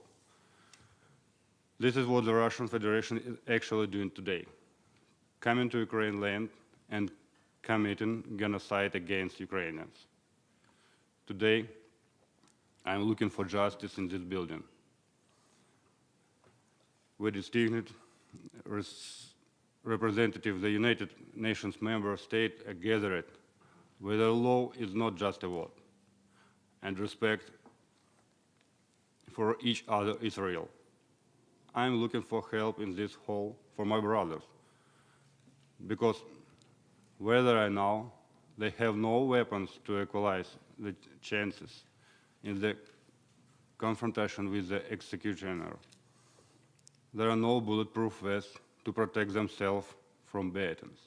There are no first aid kits to treat themselves. Because whether I know, even basic first aid is totally out of the questions. All they have is faith and love in their heads for their homeland and their families, from they whom they went to defend. But especially this priceless faith Russian tortures and persistently trying to break.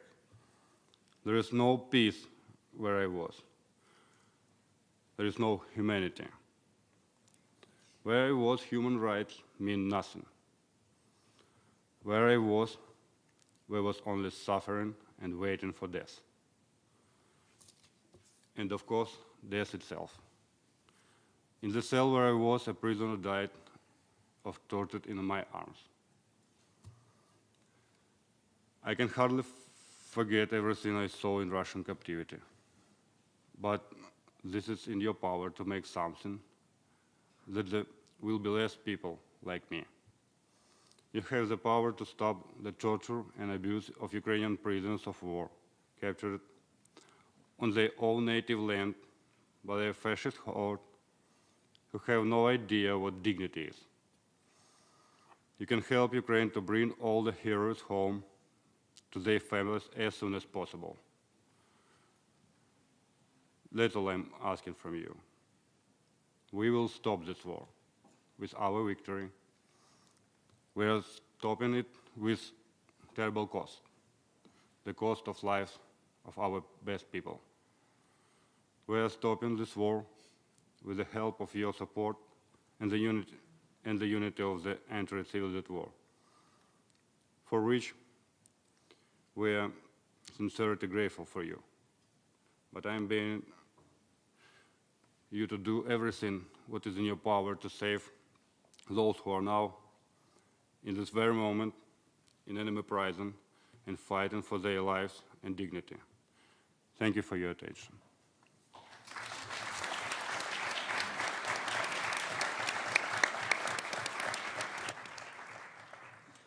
Thank you, Artem. Thank you to our two prisoners, former prisoners of war who are testifying today.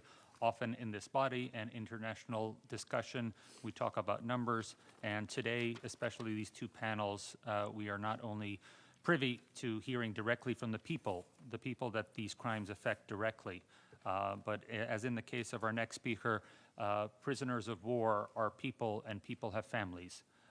And with that, I would like to introduce Ms. Natalia Husak, who is here representing the Association of Families of Prisoners of War in Ukraine. Ms. Natalia. Thank you so much. Good afternoon. My name is Natalia Husak. I am a wife of prisoner of war, and today I represent all families of prisoners of war who were captured. On behalf of all the families of prisoners of war in our group, I would like to express my sincere gratitude to you for your sincere desire to help the Ukrainian people in our tragic situation, and we appreciate the opportunity to convey to you our problem and the importance of its solution.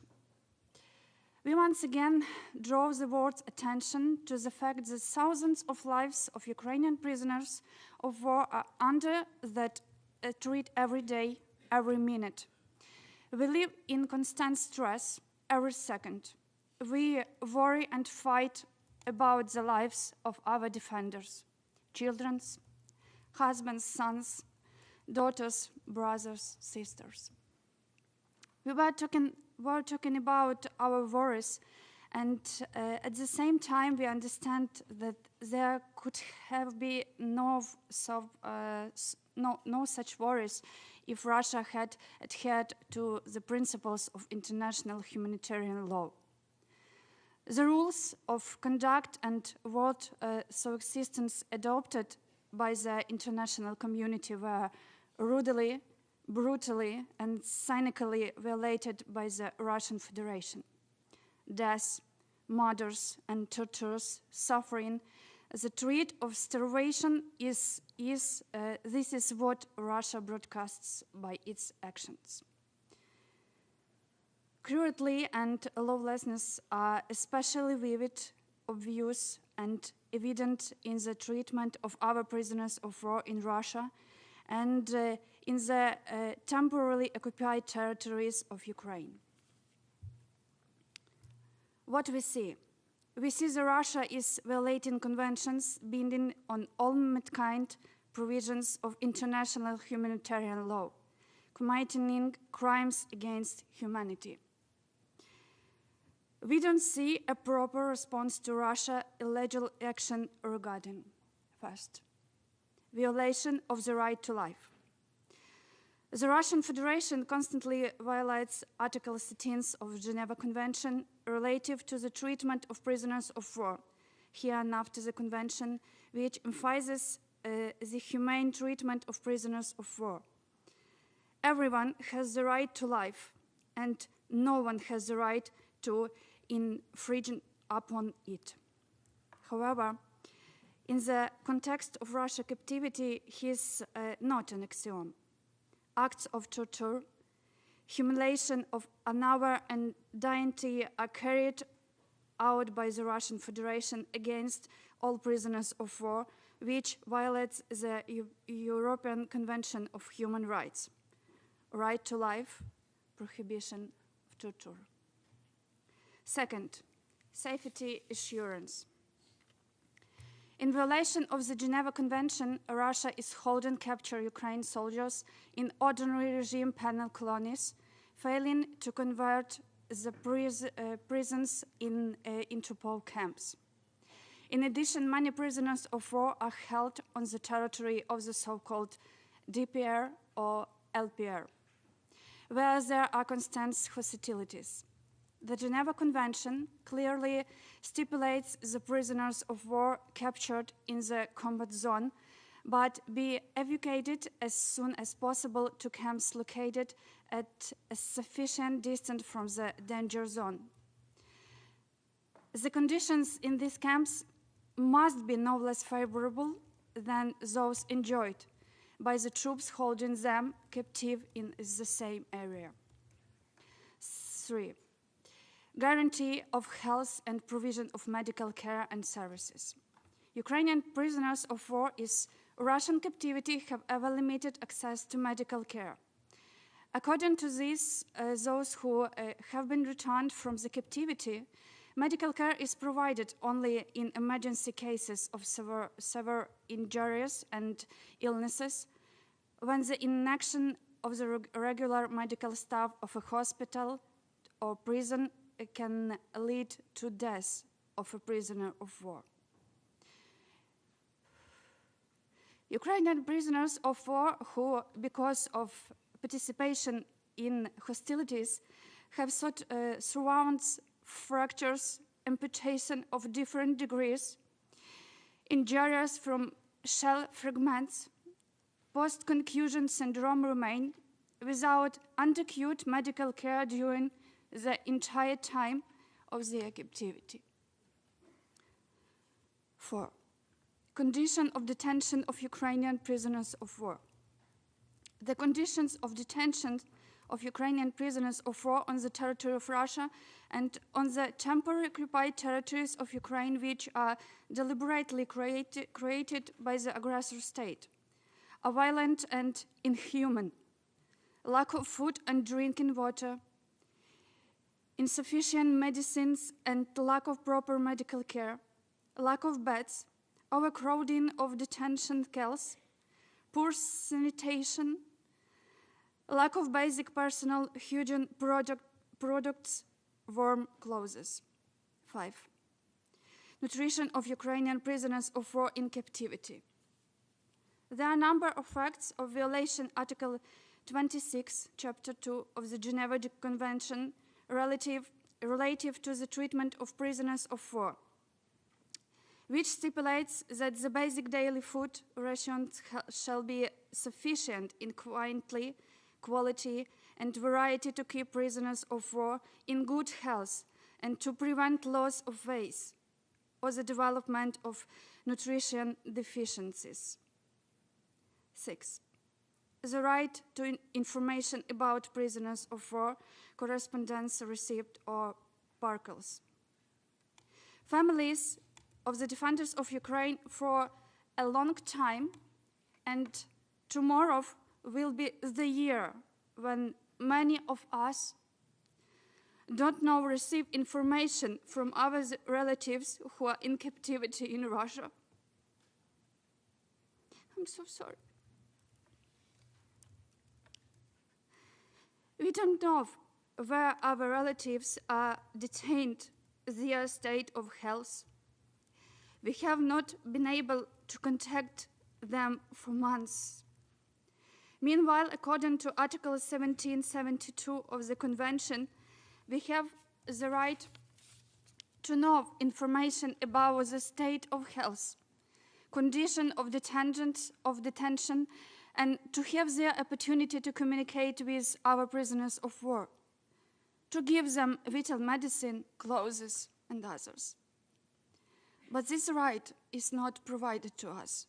Accordingly, the rights of the families of prisoners of war and the prisoners themselves are violated. 7. The right to monitor the rights. We once again draw the world's attention to the importance of visiting places of detention of Ukrainian prisoners of war, even in the absence of full permission from the Russian Federation. We ask for your assistance to ensure that the responsible organizations, in particular the international community, Red Cross representatives, have the opportunity to at least partially inspect the places of detention of our defenders. This will be a significant step towards the observance of their rights and the aggressors' compliance with international humanitarian law. None of the released Ukrainian prisoners of war saw representatives of international organizations. None. 8. Release of known non-combatants. Ukrainian medics and musicians of military orchestra who are considered non-combatants under the convention can be held captive in Russia for almost 10 months. Non-combatants cannot be the direct object of an armed attack of the enemy because, unlike combatants, they are not subjects of violence on a military conflict, as defined by the Hague Convention. Accordingly, when detained by the enemy in the course of hostilities, they shouldn't be considered prisoners of war. However, they are in the captivity of Russia Federation. Finally, I would like to appeal you to, on behalf of thousands of Ukrainian families of prisoners of war. We ask you to faithfully develop the proper practice of implementation of the Geneva Conventions and prevent violations of their provisions. We ask to immediately facilitate the release of all Ukrainian prisoners of war who belong to the armed forces but don't directly participate to hostilities, non-combatants, and provide assistance to them. We ask for support in establishing a mechanism to be able to systematically keep to touch with our prisoners of war and to provide them with vital medicines, clothing, as other staff, as well as to facilitate the responsible outsourcing to carry out visits and inspections in places of detention of Ukrainian prisoners of war, even in the absence of full permission from the Russian Federation. Since Russia doesn't comply with the standards of humanitarian law and infringes on the life and health of prisoners of war, we, the families of Ukrainian prisoners of war, believe in justice, strength, and effectiveness of international law and count on our understanding, support, and effective steps towards the rescue of Ukrainian prisoners of war. Each of them is someone's son, husband, father, brother, mother, daughters. All of them defend the Ukrainian people with honor and dignity. And now, with thousands of Ukrainians are fighting for the right to life of each of them. We will fight for their rights as long as necessary. Please save the lives of our dearest relatives. Thank you.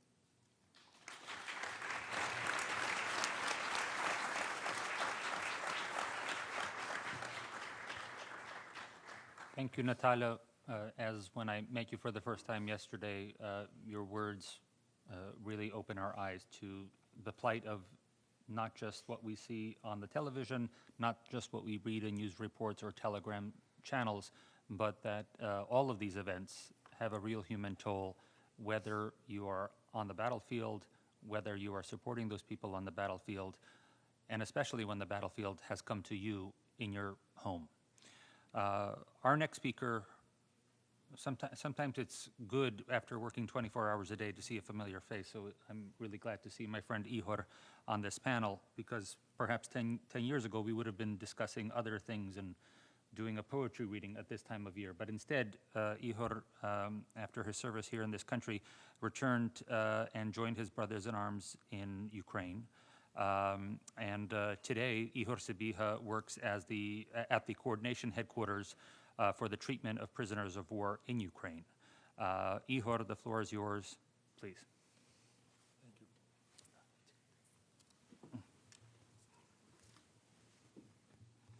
Ladies and gentlemen, colleagues, like a lot of my colleagues here in this row, I also have my own small story. A few years ago, I used to be as a Ukrainian diplomat serving here in New York as a Consul General of Ukraine in New York. Last year, after Russia attacked Ukraine, I voluntarily joined Ukrainian armed forces. Then I was sent to Donetsk region. It's a frontline place. And a bit later, I joined a wonderful team of Coordinating Office for Prisoners of War. So now I work there. Coordinative headquarters for PAUS.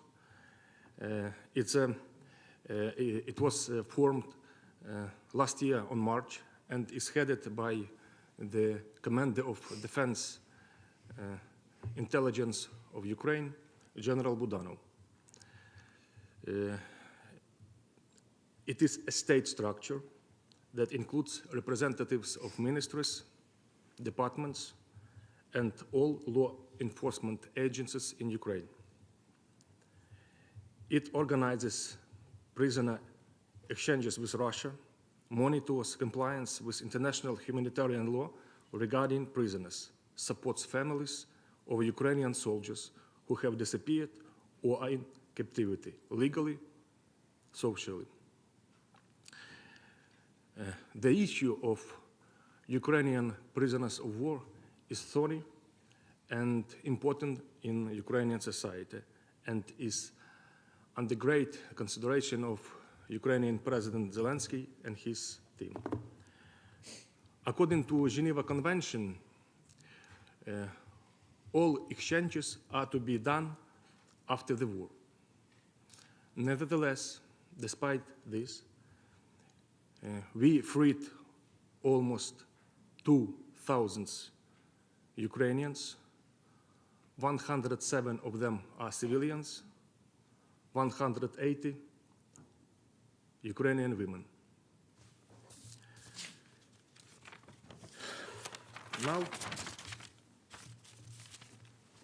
Now I want to draw your attention how Russian Federation organized the detention of PAUS. I mean the list of the main gross violation of human rights of prisoners of war.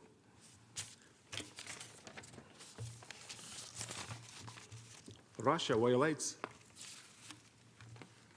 the right to life. Russia holds prisoners of war as criminals. Russia does not provide proper medical aid. Russia holds prisoners in humiliating conditions. Russia does not provide sufficient food.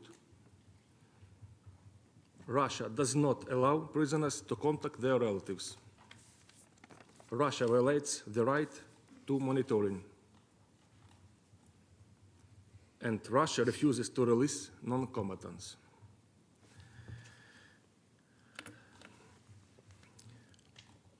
Today, state of Ukraine and our headquarters for PAUS provides a unique work and services in 21st century. And we are ready to share with our experience with you. And the last thing I want to say, that the key factor of successful exchange of prisoners of war is Ukrainian armed forces. And let's remember, saving the world, the one life, you are saving the whole world. Slava Ukraini! Glory to Ukraine, glory to heroes. Thank you, Ihor. I'd like to now turn to, just going to change the schedule just a little bit, and our Milena. Okay, so we're going to go to the Executive Director of Public International Law and Policy Group, Professor Milena Sterio. Okay, hold on, we're going to switch. Please ignore what I just said. We have been joined by the next speaker according to my program, so I will give her a chance to draw breath and then introduce Her Excellency Ms. Linda Thomas Greenfield, Permanent Representative of the United States to the United Nations, a member of President's Cabinet with Minister rank. Madam Ambassador. Thank you very much. Apologies for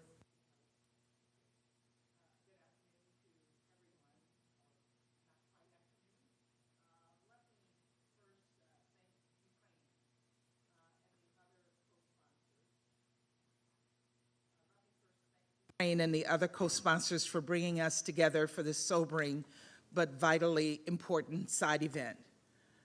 1 year ago, Russia launched its unprovoked, illegal, full-scale invasion of Ukraine. The same day, President Putin delivered an outlandish speech in an attempt to justify his war of aggression. Putin told the world he was invading Ukraine to protect Ukrainians from quote-unquote bloody crimes. Of course, this was a total distortion of reality. It is his own forces that have carried out atrocities against the Ukrainian people. And we've just heard about the tragic circumstances of POWs and their families. As we made clear this week, the U.S. believes Russian forces have committed crimes against humanity in Ukraine. Crimes against humanity. This is not a determination we make lightly, but in this case, the evidence is overwhelming. The Independent International Commission of Inquiry on Ukraine, established by the Human Rights Council in March of last year, and the UN Human Rights Monitoring Mission in Ukraine have documented a wide range of atrocities and other abuses committed by Russian forces. Summary executions, arbitrary detentions, torture, rape, and other forms of gender-based violence and sexual violence. And we know women, children, older persons, persons with disabilities, and other marginalized groups are most vulnerable to these attacks. Last November, I traveled to Ukraine and I met with victims of Russia's war crimes. Women who had been tortured by Russian forces, elderly people who had been kicked out of their homes, children who wanted nothing more than to go back to school, sexual violence.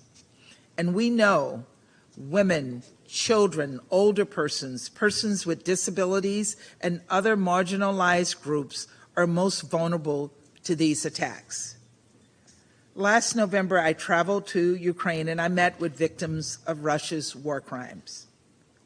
Women who had been tortured by Russian forces, elderly people who had been kicked out of their homes, children who wanted nothing more than to go back to school and see their friends.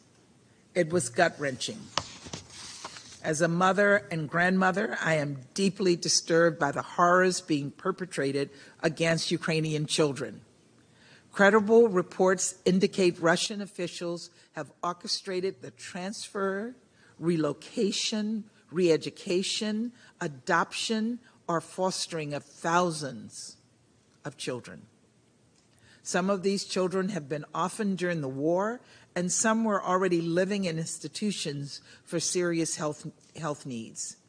In many cases, parents sent children to what they thought were summer camps for their child's safety, but were then denied contact and reunification with their children. In other cases, parents refused to send their children to Russian camps, and Russia's occupation authorities enrolled them anyway. And let's be clear, this is not some offshoot operation. We have evidence that President Putin and the Kremlin are actively engaged in this effort to deny and suppress Ukraine's identity, their history, and their culture. And we must call on Russia to end this inhuman campaign. Return children to their parents and their guardians, provide registration lists of the children it has removed, and allow independent observers to access facilities within Russian-controlled or Russian-occupied areas of Ukraine and inside Russia itself. The United States also condemns credible reports of abuses against persons with disabilities. Russia's war of aggression has compounded the significant attitudinal, physical, and environmental barriers faced by persons with disabilities. It is that much harder for these Ukrainians to access services, including accessible shelters, safe evacuation options, and health services. And persons with disabilities face disproportionate risk of neglect and abandonment, including by their own families in some cases. So we must ensure that when the international community rebuilds from this terrible war, persons with disabilities are at the forefront of decision-making and policy-making at all levels. Colleagues, I want to highlight the need to renew the mandate of the Independent International Commission of Inquiry on Ukraine at the upcoming HRC session in Geneva. Since last March, when Secretary Blinken first determined that Russian forces have carried out war crimes in Ukraine, and since the Commission found reasonable grounds to conclude the same, the evidence of atrocities and other abuses has continued to mount. The Commission must be able to continue its critical work, and I urge the HRC to renew the mandate. There must be accountability for Russia's atrocities. And mark my word, there will be accountability for Russia's atrocities. But right now, what the Ukrainian people need most desperately is peace. As President Biden said during his visit to Kyiv this week, and I quote, "President Putin chose this war. Every day the war continues is his choice."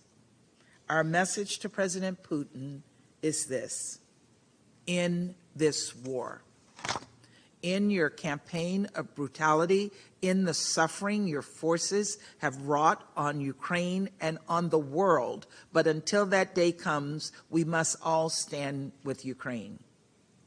We must all stand behind the UN Charter. And we must all stand for accountability in the face of unconscionable human rights violations. Thank you very much.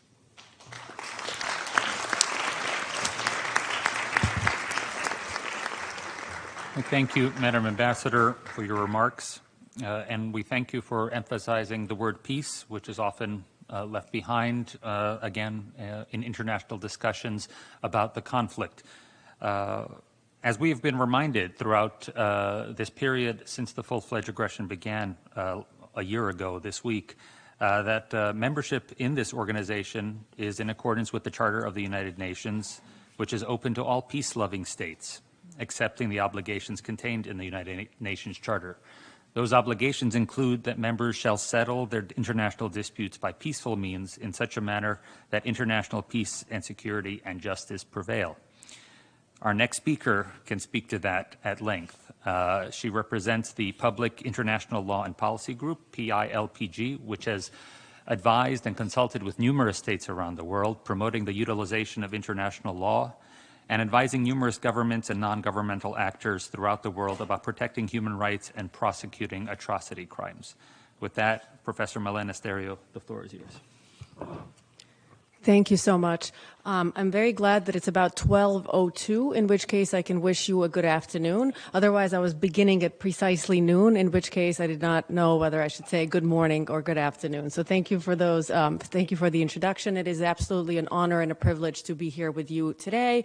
As you mentioned, I'm here on behalf of the Public International Law and Policy Group, which is a Nobel Peace Prize nominated NGO, which has been working tirelessly on accountability and documentation in Ukraine since the start of the war, including also working with the United Nations Commission of Inquiry for Ukraine.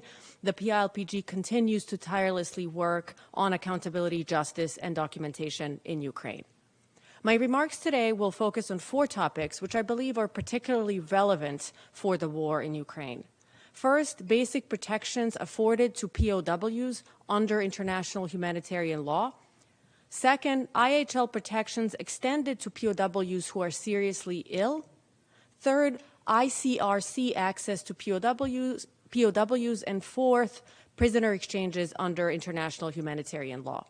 I will conclude my remarks by offering some brief conclusions in light of the relevant IHL provisions, which I will first outline. So first, what are some basic IHL protections which apply to prisoners of war? Under IHL, prisoners of war are afforded specific rights and protections. These rights are outlined in the Third Geneva Convention of 1949 and also in Additional Protocol 1 of 1977. Some key provisions of IHL relating to POWs include, first, the definition of POWs. Article 4 of the Third Geneva Convention defines a POW as any person who falls into the power of an enemy during an international armed conflict. The status of a POW is not affected by any unlawful act they may have committed prior to their capture. Additional Protocol 1 further expands the application of this principle by establishing that prisoner of war status is granted both to groups of armed forces and to anybody taking part in the hostilities. The Third Geneva Convention and Additional Protocol 1 stipulate that where doubt arises as to whether somebody is entitled to the status of a POW, status shall be determined by a competent tribunal and not by the detaining power. Very importantly, mercenaries and spies do not benefit from POW status under Articles 46 and 47 of the Additional Protocol 1. Second, how are POWs to be treated? POWs must be treated humanely, and they're entitled to respect for their person, their honor, and their convictions. They're entitled to receive adequate medical care, food, and clothing. POWs must not be subjected to torture, cruel treatment, or any form of discrimination. Next, repatriation. POWs must be released and repatriated without delay after the cessation of active hostilities. If a POW cannot be repatriated immediately, they must be interned in a camp until the end of hostilities. Fourth, judicial guarantees. POWs have the right to a fair and regular trial. If they're prosecuted for any acts committed during armed conflict, they must be informed of the charges against them and have access to legal assistance. And finally, communication with the outside world. POWs have the right to send and receive letters and cards, as well as to receive packages and parcels. They're also entitled to have contact with representatives of protecting powers and humanitarian organizations. In sum, international humanitarian law imposes clear obligations on states to treat POWs humanely and to afford them with basic rights and protections. Second, what about seriously ill POWs? Under the Third Geneva Convention of 1949, wounded and sick prisoners of war who are seriously ill or injured and require medical treatment that cannot be provided in the camp where they're held must be released and repatriated as soon as possible. In fact, Articles 109 through 117 of the Third Geneva Convention provide that prisoners of war who are seriously wounded or suffer from specified diseases must be repatriated directly back to their own country or to a hospital in a neutral state. Article 110 then sets forth the specific conditions governing such decisions. So, for example, those whose diseases or wounds warrant a direct repatriation include the incurably wounded or sick, whose mental or physical fitness seems to have been gravely diminished, the wounded or sick who have recovered, but whose mental or physical fitness seems to have been gravely and permanently diminished, and the wounded or sick who, according to medical opinion, are not likely to recover within 1 year. Those who may be accommodated in a neutral state include the wounded and sick whose recovery may be expected with 1 year or sooner if treated in a neutral country, and POWs whose mental or physical health, according to medical opinion, is seriously threatened by continued captivity, but whose accommodation in a neutral country might remove such a threat. In sum, IHL provisions are clear that POWs who suffer from serious medical illness must be repatriated or, at the very least, accommodated in a neutral state immediately. Third, ICRC access to POWs. Under IHL, states are obligated to allow the International Committee of the Red Cross, or the ICRC, access to prisoners of war and other persons deprived of their liberty in relation to armed conflicts. This obligation is outlined both in the Fourth Geneva Convention, which applies to the protection of civilians in times of armed conflict, as well as in the Third Geneva Convention, which applies specifically to the treatment of POWs. Article 143 of the Third Geneva Convention provides that the detaining power shall facilitate visits by representatives of the ICRC to POW camps and all other places where POWs are detained. The ICRC has the right to repeat its visits and to receive reports on the conditions of detention and the treatment of POWs. Similarly, Article 126 of the Fourth Geneva Convention provides that the ICRC shall be granted all necessary access to persons deprived of their liberty in relation to armed conflicts, including civilian internees, detainees, and other persons whose freedom has been restricted for reasons related to the armed conflict. The purpose of such ICRC visits is to monitor the conditions of detention and treatment of prisoners and to ensure that the provisions of IHL are being respected. These visits can help to prevent abuses and ensure that POWs and other internees are being treated humanely and in accordance with their rights under IHL. Thus, IHL imposes a clear obligation on states to allow ICRC representatives access to all detained POWs and other civilian detainees. Fourth and last, prisoner exchanges. Prisoner exchanges are legal under IHL, provided that they're conducted in accordance with the rules and principles of IHL, including the Third Geneva Convention. Article 118 of the Third Geneva Convention provides that POWs shall be released and repatriated without delay after the cessation of active hostilities. This means that at the end of an armed conflict, all POWs must be released and repatriated without delay. However, during the course of an armed conflict, prisoner exchanges may be conducted in accordance with the provisions of the Third Geneva Convention. Article 109 of the Third Geneva Convention allows for exchanges of POWs subject to certain conditions and procedures. In addition, Article 8 of the Third Geneva Convention provides that no prisoner of war may be sent to or detained in areas where he may be exposed to the fire of the combat zone, nor may his presence be used to render certain points or areas immune from military operations. This means that prisoner exchanges must be conducted in a manner which ensures the safety and protection of all POWs. In conclusion, in light of the relevant IHL provisions which I have just outlined, the following conclusions may be drawn. Any detained Ukrainian who has taken direct participation in the armed conflict is a POW. It does not matter if this person has committed some wrongful act prior to their detention. All POWs have to be treated humanely. Any mistreatment of POWs is a violation of international humanitarian law, and it has become abundantly clear in light of the testimony of my colleagues today, as well as in light of other similar testimonies over the past year, that Russia has mistreated POWs and has thus committed clear violations of international humanitarian law. Next, while POWs can be detained during the duration of the conflict, seriously ill POWs must be repatriated. Russia thus has a legal duty to repatriate Ukrainian POWs who are seriously ill. Such POWs cannot continue to be detained. States also have a clear obligation under IHL to allow ICRC representatives access to POWs as well as other civilian detainees. Russia is thus also violating international humanitarian law by not allowing ICRC access to the POWs and other detainees that it is currently holding. And finally, it is clear that prisoner exchanges are legal under IHL. While IHL does not impose a duty on states to engage in prisoner exchanges, such exchanges are legal, and in fact, states are encouraged to exchange children and those who are medically infirm, and thus all states, including Russia, are encouraged under IHL to engage in such prisoner exchanges and to conduct them in a manner which ensures the safety and protection of the individuals being exchanged. Thank you for the time that you've given me today, and I look forward to any questions at the end of this panel.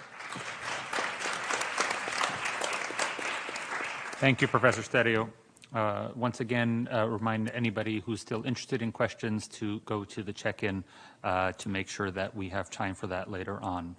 Our next speaker and presenter has been investigating crimes against illegally detained Ukrainian citizens on the sovereign territory of Ukraine, such as those areas of the Crimean Peninsula and the Donbass since 2015. In 2016, the Ukrainian non-governmental organization, the Media Initiative for Human Rights, was launched.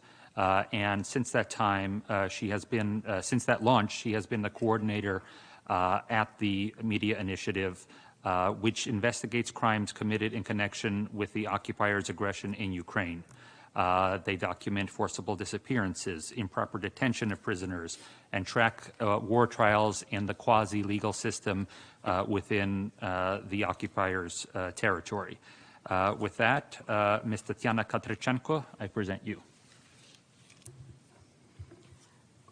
Дякую дуже за можливість говорити у такій поважній залі. Thank you very much for this opportunity to work in this very important area.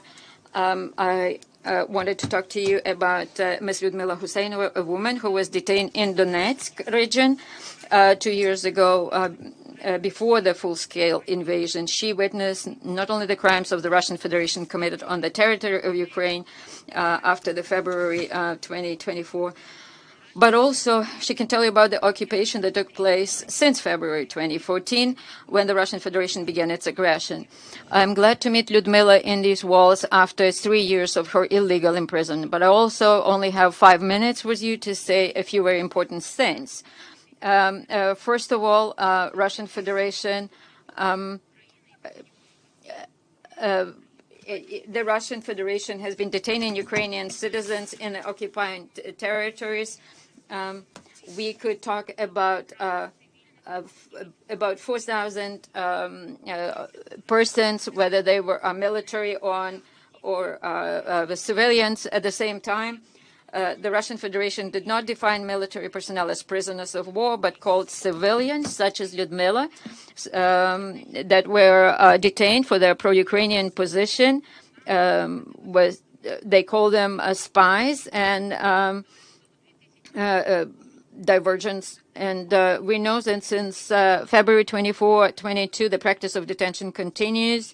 After that, Russia had about 8,000 Ukrainian servicemen.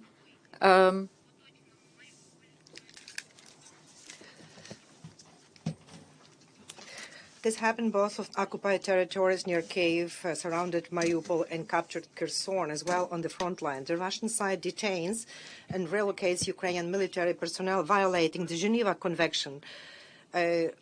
Also, Russia is doing detention after February 24th, even as before they see in them spies and saboteurs. Only in Kyiv region, which was liberated at the end of March 2022, we counted 123 persons who disappeared, 123 civilians. Majority of them are held in the pretrial detentions on the territory of Russian Federation, Belgorod, or Kursk regions, and also on occupied Crimea. With regard to some of them, we received answers from the Russian Federation that the reason for detention of just simple drivers, construction workers, or journalists because they were doing so-called special military operation. These people are actually hidden from the outside world. They do not provide information about their condition either to their families or to the state. In total, we counted 921 civilians who are currently in the occupied territories or on the territory of the Russian Federation. But this number could be at least 5 to 7 times higher, because many civilians are detained together with the combatants, as it was done until February 24th. And fourthly, the number of women among detainees has increased significantly. If until February 24th the detention of military women was an exception, then after we can talk about approximately 500 to 700 detainees.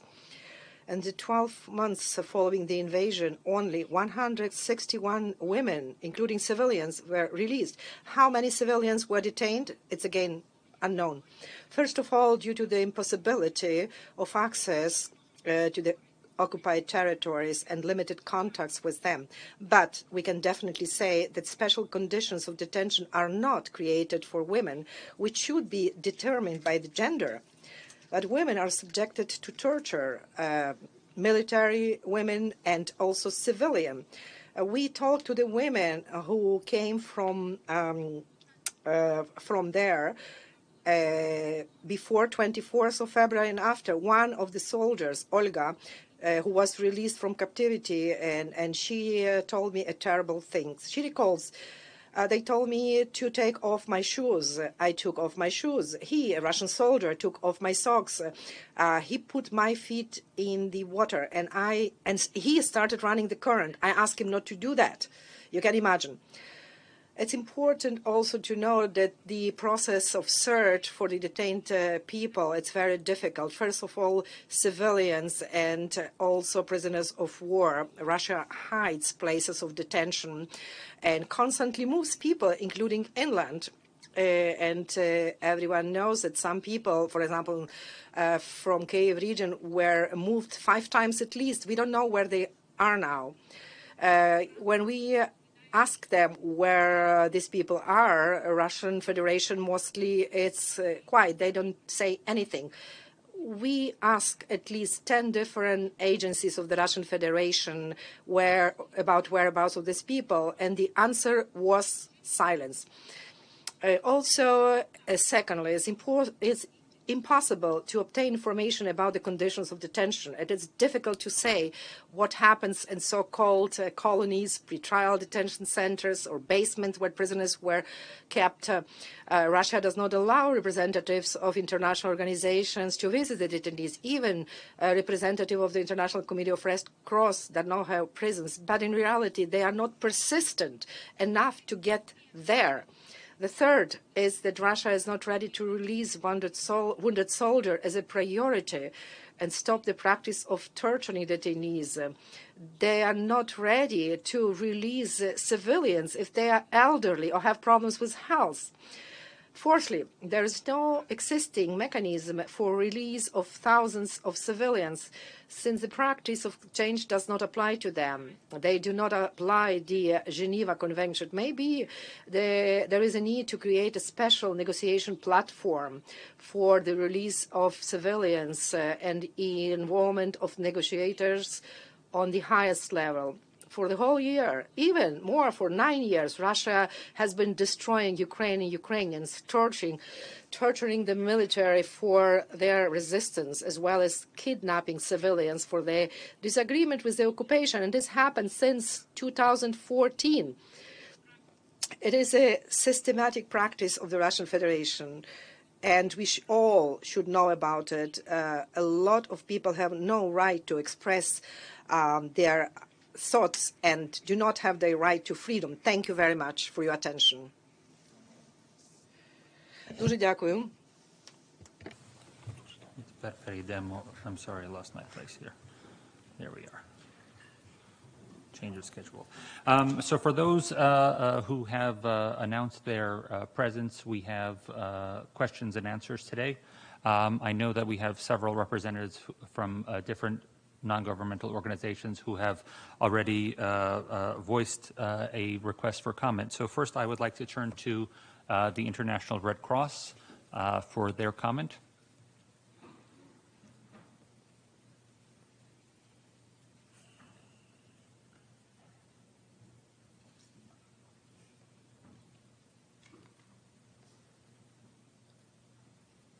Almost. You see you green.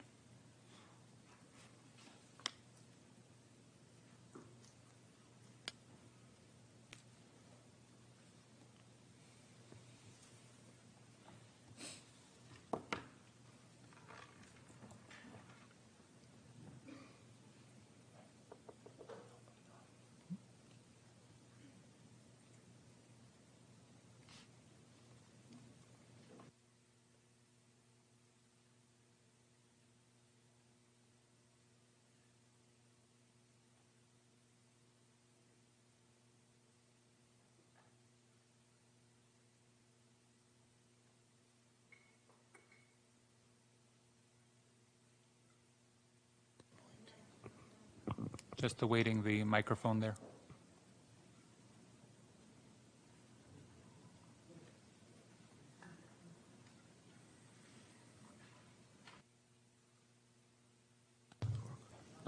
There we are. Thank you.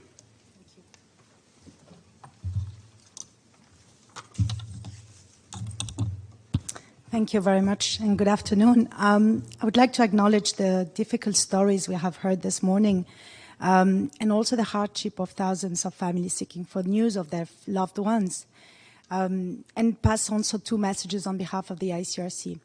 The first one, and as it was mentioned by the panelists, all prisoners of war are entitled to receive regular visits from ICRC representatives under the Third Geneva Conventions.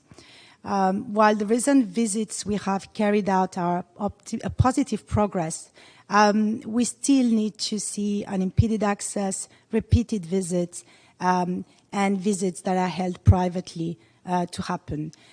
So for the thousands of people that we have not visited yet, we also want to shed light on their right to receive such visit, for us to assess their condition and treatment, to share awaited news for their families, and also to provide essential assistance. My second message is also about information about prisoners of war and protected civilians that are deprived of liberty, and this information needs to be shared. So the ICRC has created specifically the Central Tracing Agency, which is a dedicated bureau that establishes specifically a setup to help alleviate the suffering of families who remain without news. We have received and supported thousands of family requests, but we know that many deserve an answer and are waiting for information. So we will remain committed to continue those visits, but also making our best on behalf of the people protected in this situation. Thank you. Thank you very much for those remarks. We also have a request for comment from Human Rights Watch.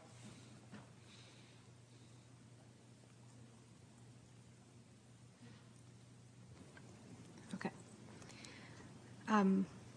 Thank you for giving my organization, Human Rights Watch, the floor.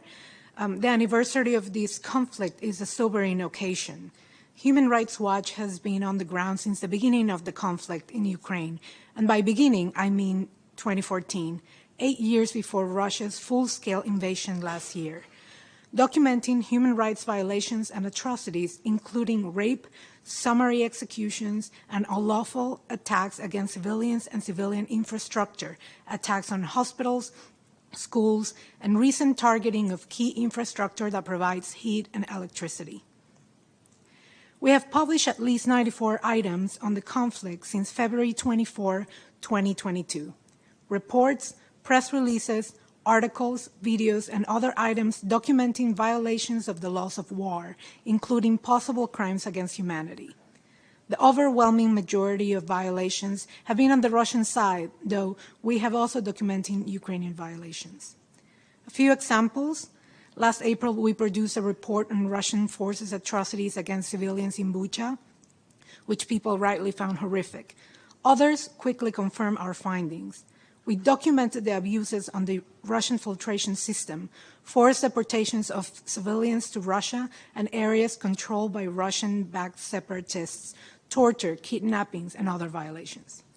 Yesterday, Human Rights Watch and C2 Research published a new report on last year's Russian attack on the Kramatorsk train station using illegal cluster munitions that killed at least 58 people and injured over 100 more. We have also documented Russia's invasion's global impact, exacerbating a food crisis in the Middle East and North Africa and the world. We will continue to document abuses by all sides and call for accountability for war crimes. We welcome the international community's commitment to accountability for the countless violations of international humanitarian law and international human rights law. We hope that this desire to ensure there is accountability is a model for other situations. I thank you. Thank you very much for those comments. I'd like to present one last speaker for this panel. Ms. Lyudmila Husseinova is also a representative of the Ukrainian NGO, the Media Initiative for Human Rights. My apologies for not recognizing you sooner, but Ms. Lyudmila, the floor is yours. Дякую. Thank you. My name is Lyudmila Husseinova. I am 60 years old. In 2019, I was detained by the representatives, so-called DLR, but these people had Russian passports, and I know it for a fact. They searched my house, and they found books by Taras Shevchenko, Ukrainian language. Also, they found other books in Ukrainian language. They also found Ukrainian flag. And this became a reason to put me in isolator. And these were the most terrible days in my life during this isolation period. I did not see anything. I was there with a sack on top of my head all the time. They forced me to take my clothes off. They touched me. Only men were present there. Every day they were constantly, we were monitored by video cameras. They prohibit us from 6 a.m. to 10 p.m. be seated on the chair or maybe lie down on the bed. Once I was so tired and I just sat on the seat and I was beaten heavily. I was lucky because my family member looked for me for a month. They paid a lot of money for a lawyer, and this lawyer found me and was able to get me out from that isolation cell to another prison in Donetsk region. There I was in the cell with 20 other women that had criminal charges against them. They used drugs. They were killers, and they tried to do the same with me that Russian soldiers did against me. And I was not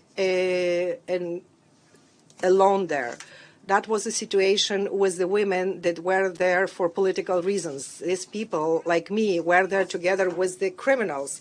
And this is done especially because these criminals were given instructions to do anything possible against us. This practice they do already for 3 years. During these years, I have seen my lawyer maybe only 6 times. This is the practice when, for more than 3 years being in prison, I saw the investigator about 5 times. This practice, when you are not allowed any kind of meetings with your loved ones, when your loved ones do not hear from you, they don't know how they live. That's a practice when they do not provide any medical care whatsoever. This is a practice when you do not go out for walks.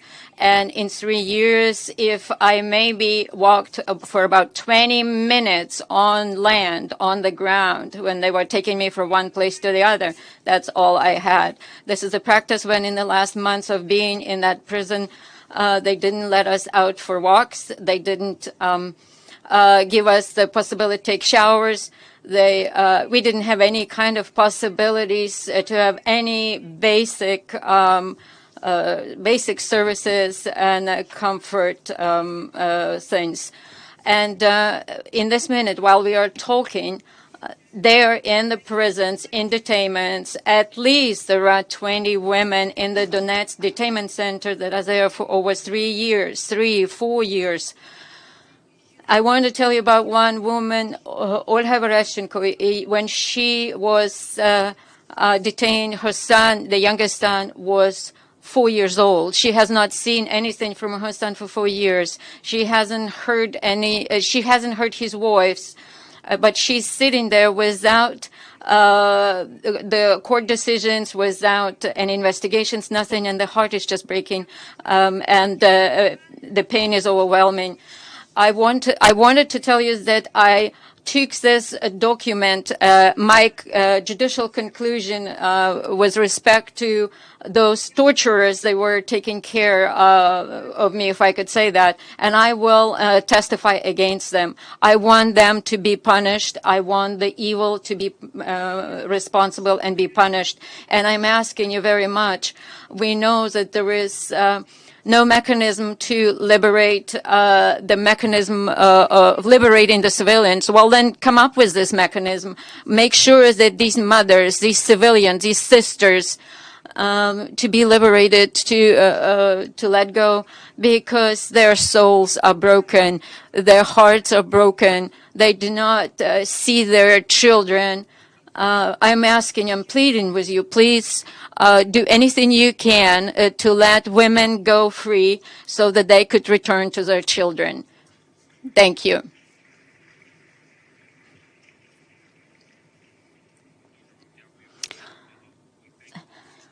This is the first of 3 panels. The following panel will begin promptly at 3 p.m. I would like to thank all of the panelists assembled, all of the diligent work by the Diplomatic Corps for making this happen. That doesn't just include the Ukrainian Diplomatic Corps, but also all those who made sure to participate today, listen, and add comments. As I mentioned earlier, when I was struck by seeing my good friend Ihor Sibiha again, a decade ago, we would be organizing cultural events as opposed to events like these. And in fact, 9 years ago this month, we were scheduled to honor the life and work of Ukraine's national bard Taras Shevchenko, as was mentioned by Ludmila, in the ECOSOC chamber. Coins were minted, especially for the 200th anniversary of his birth, for the program at the United Nations. And that program had to be postponed by a month.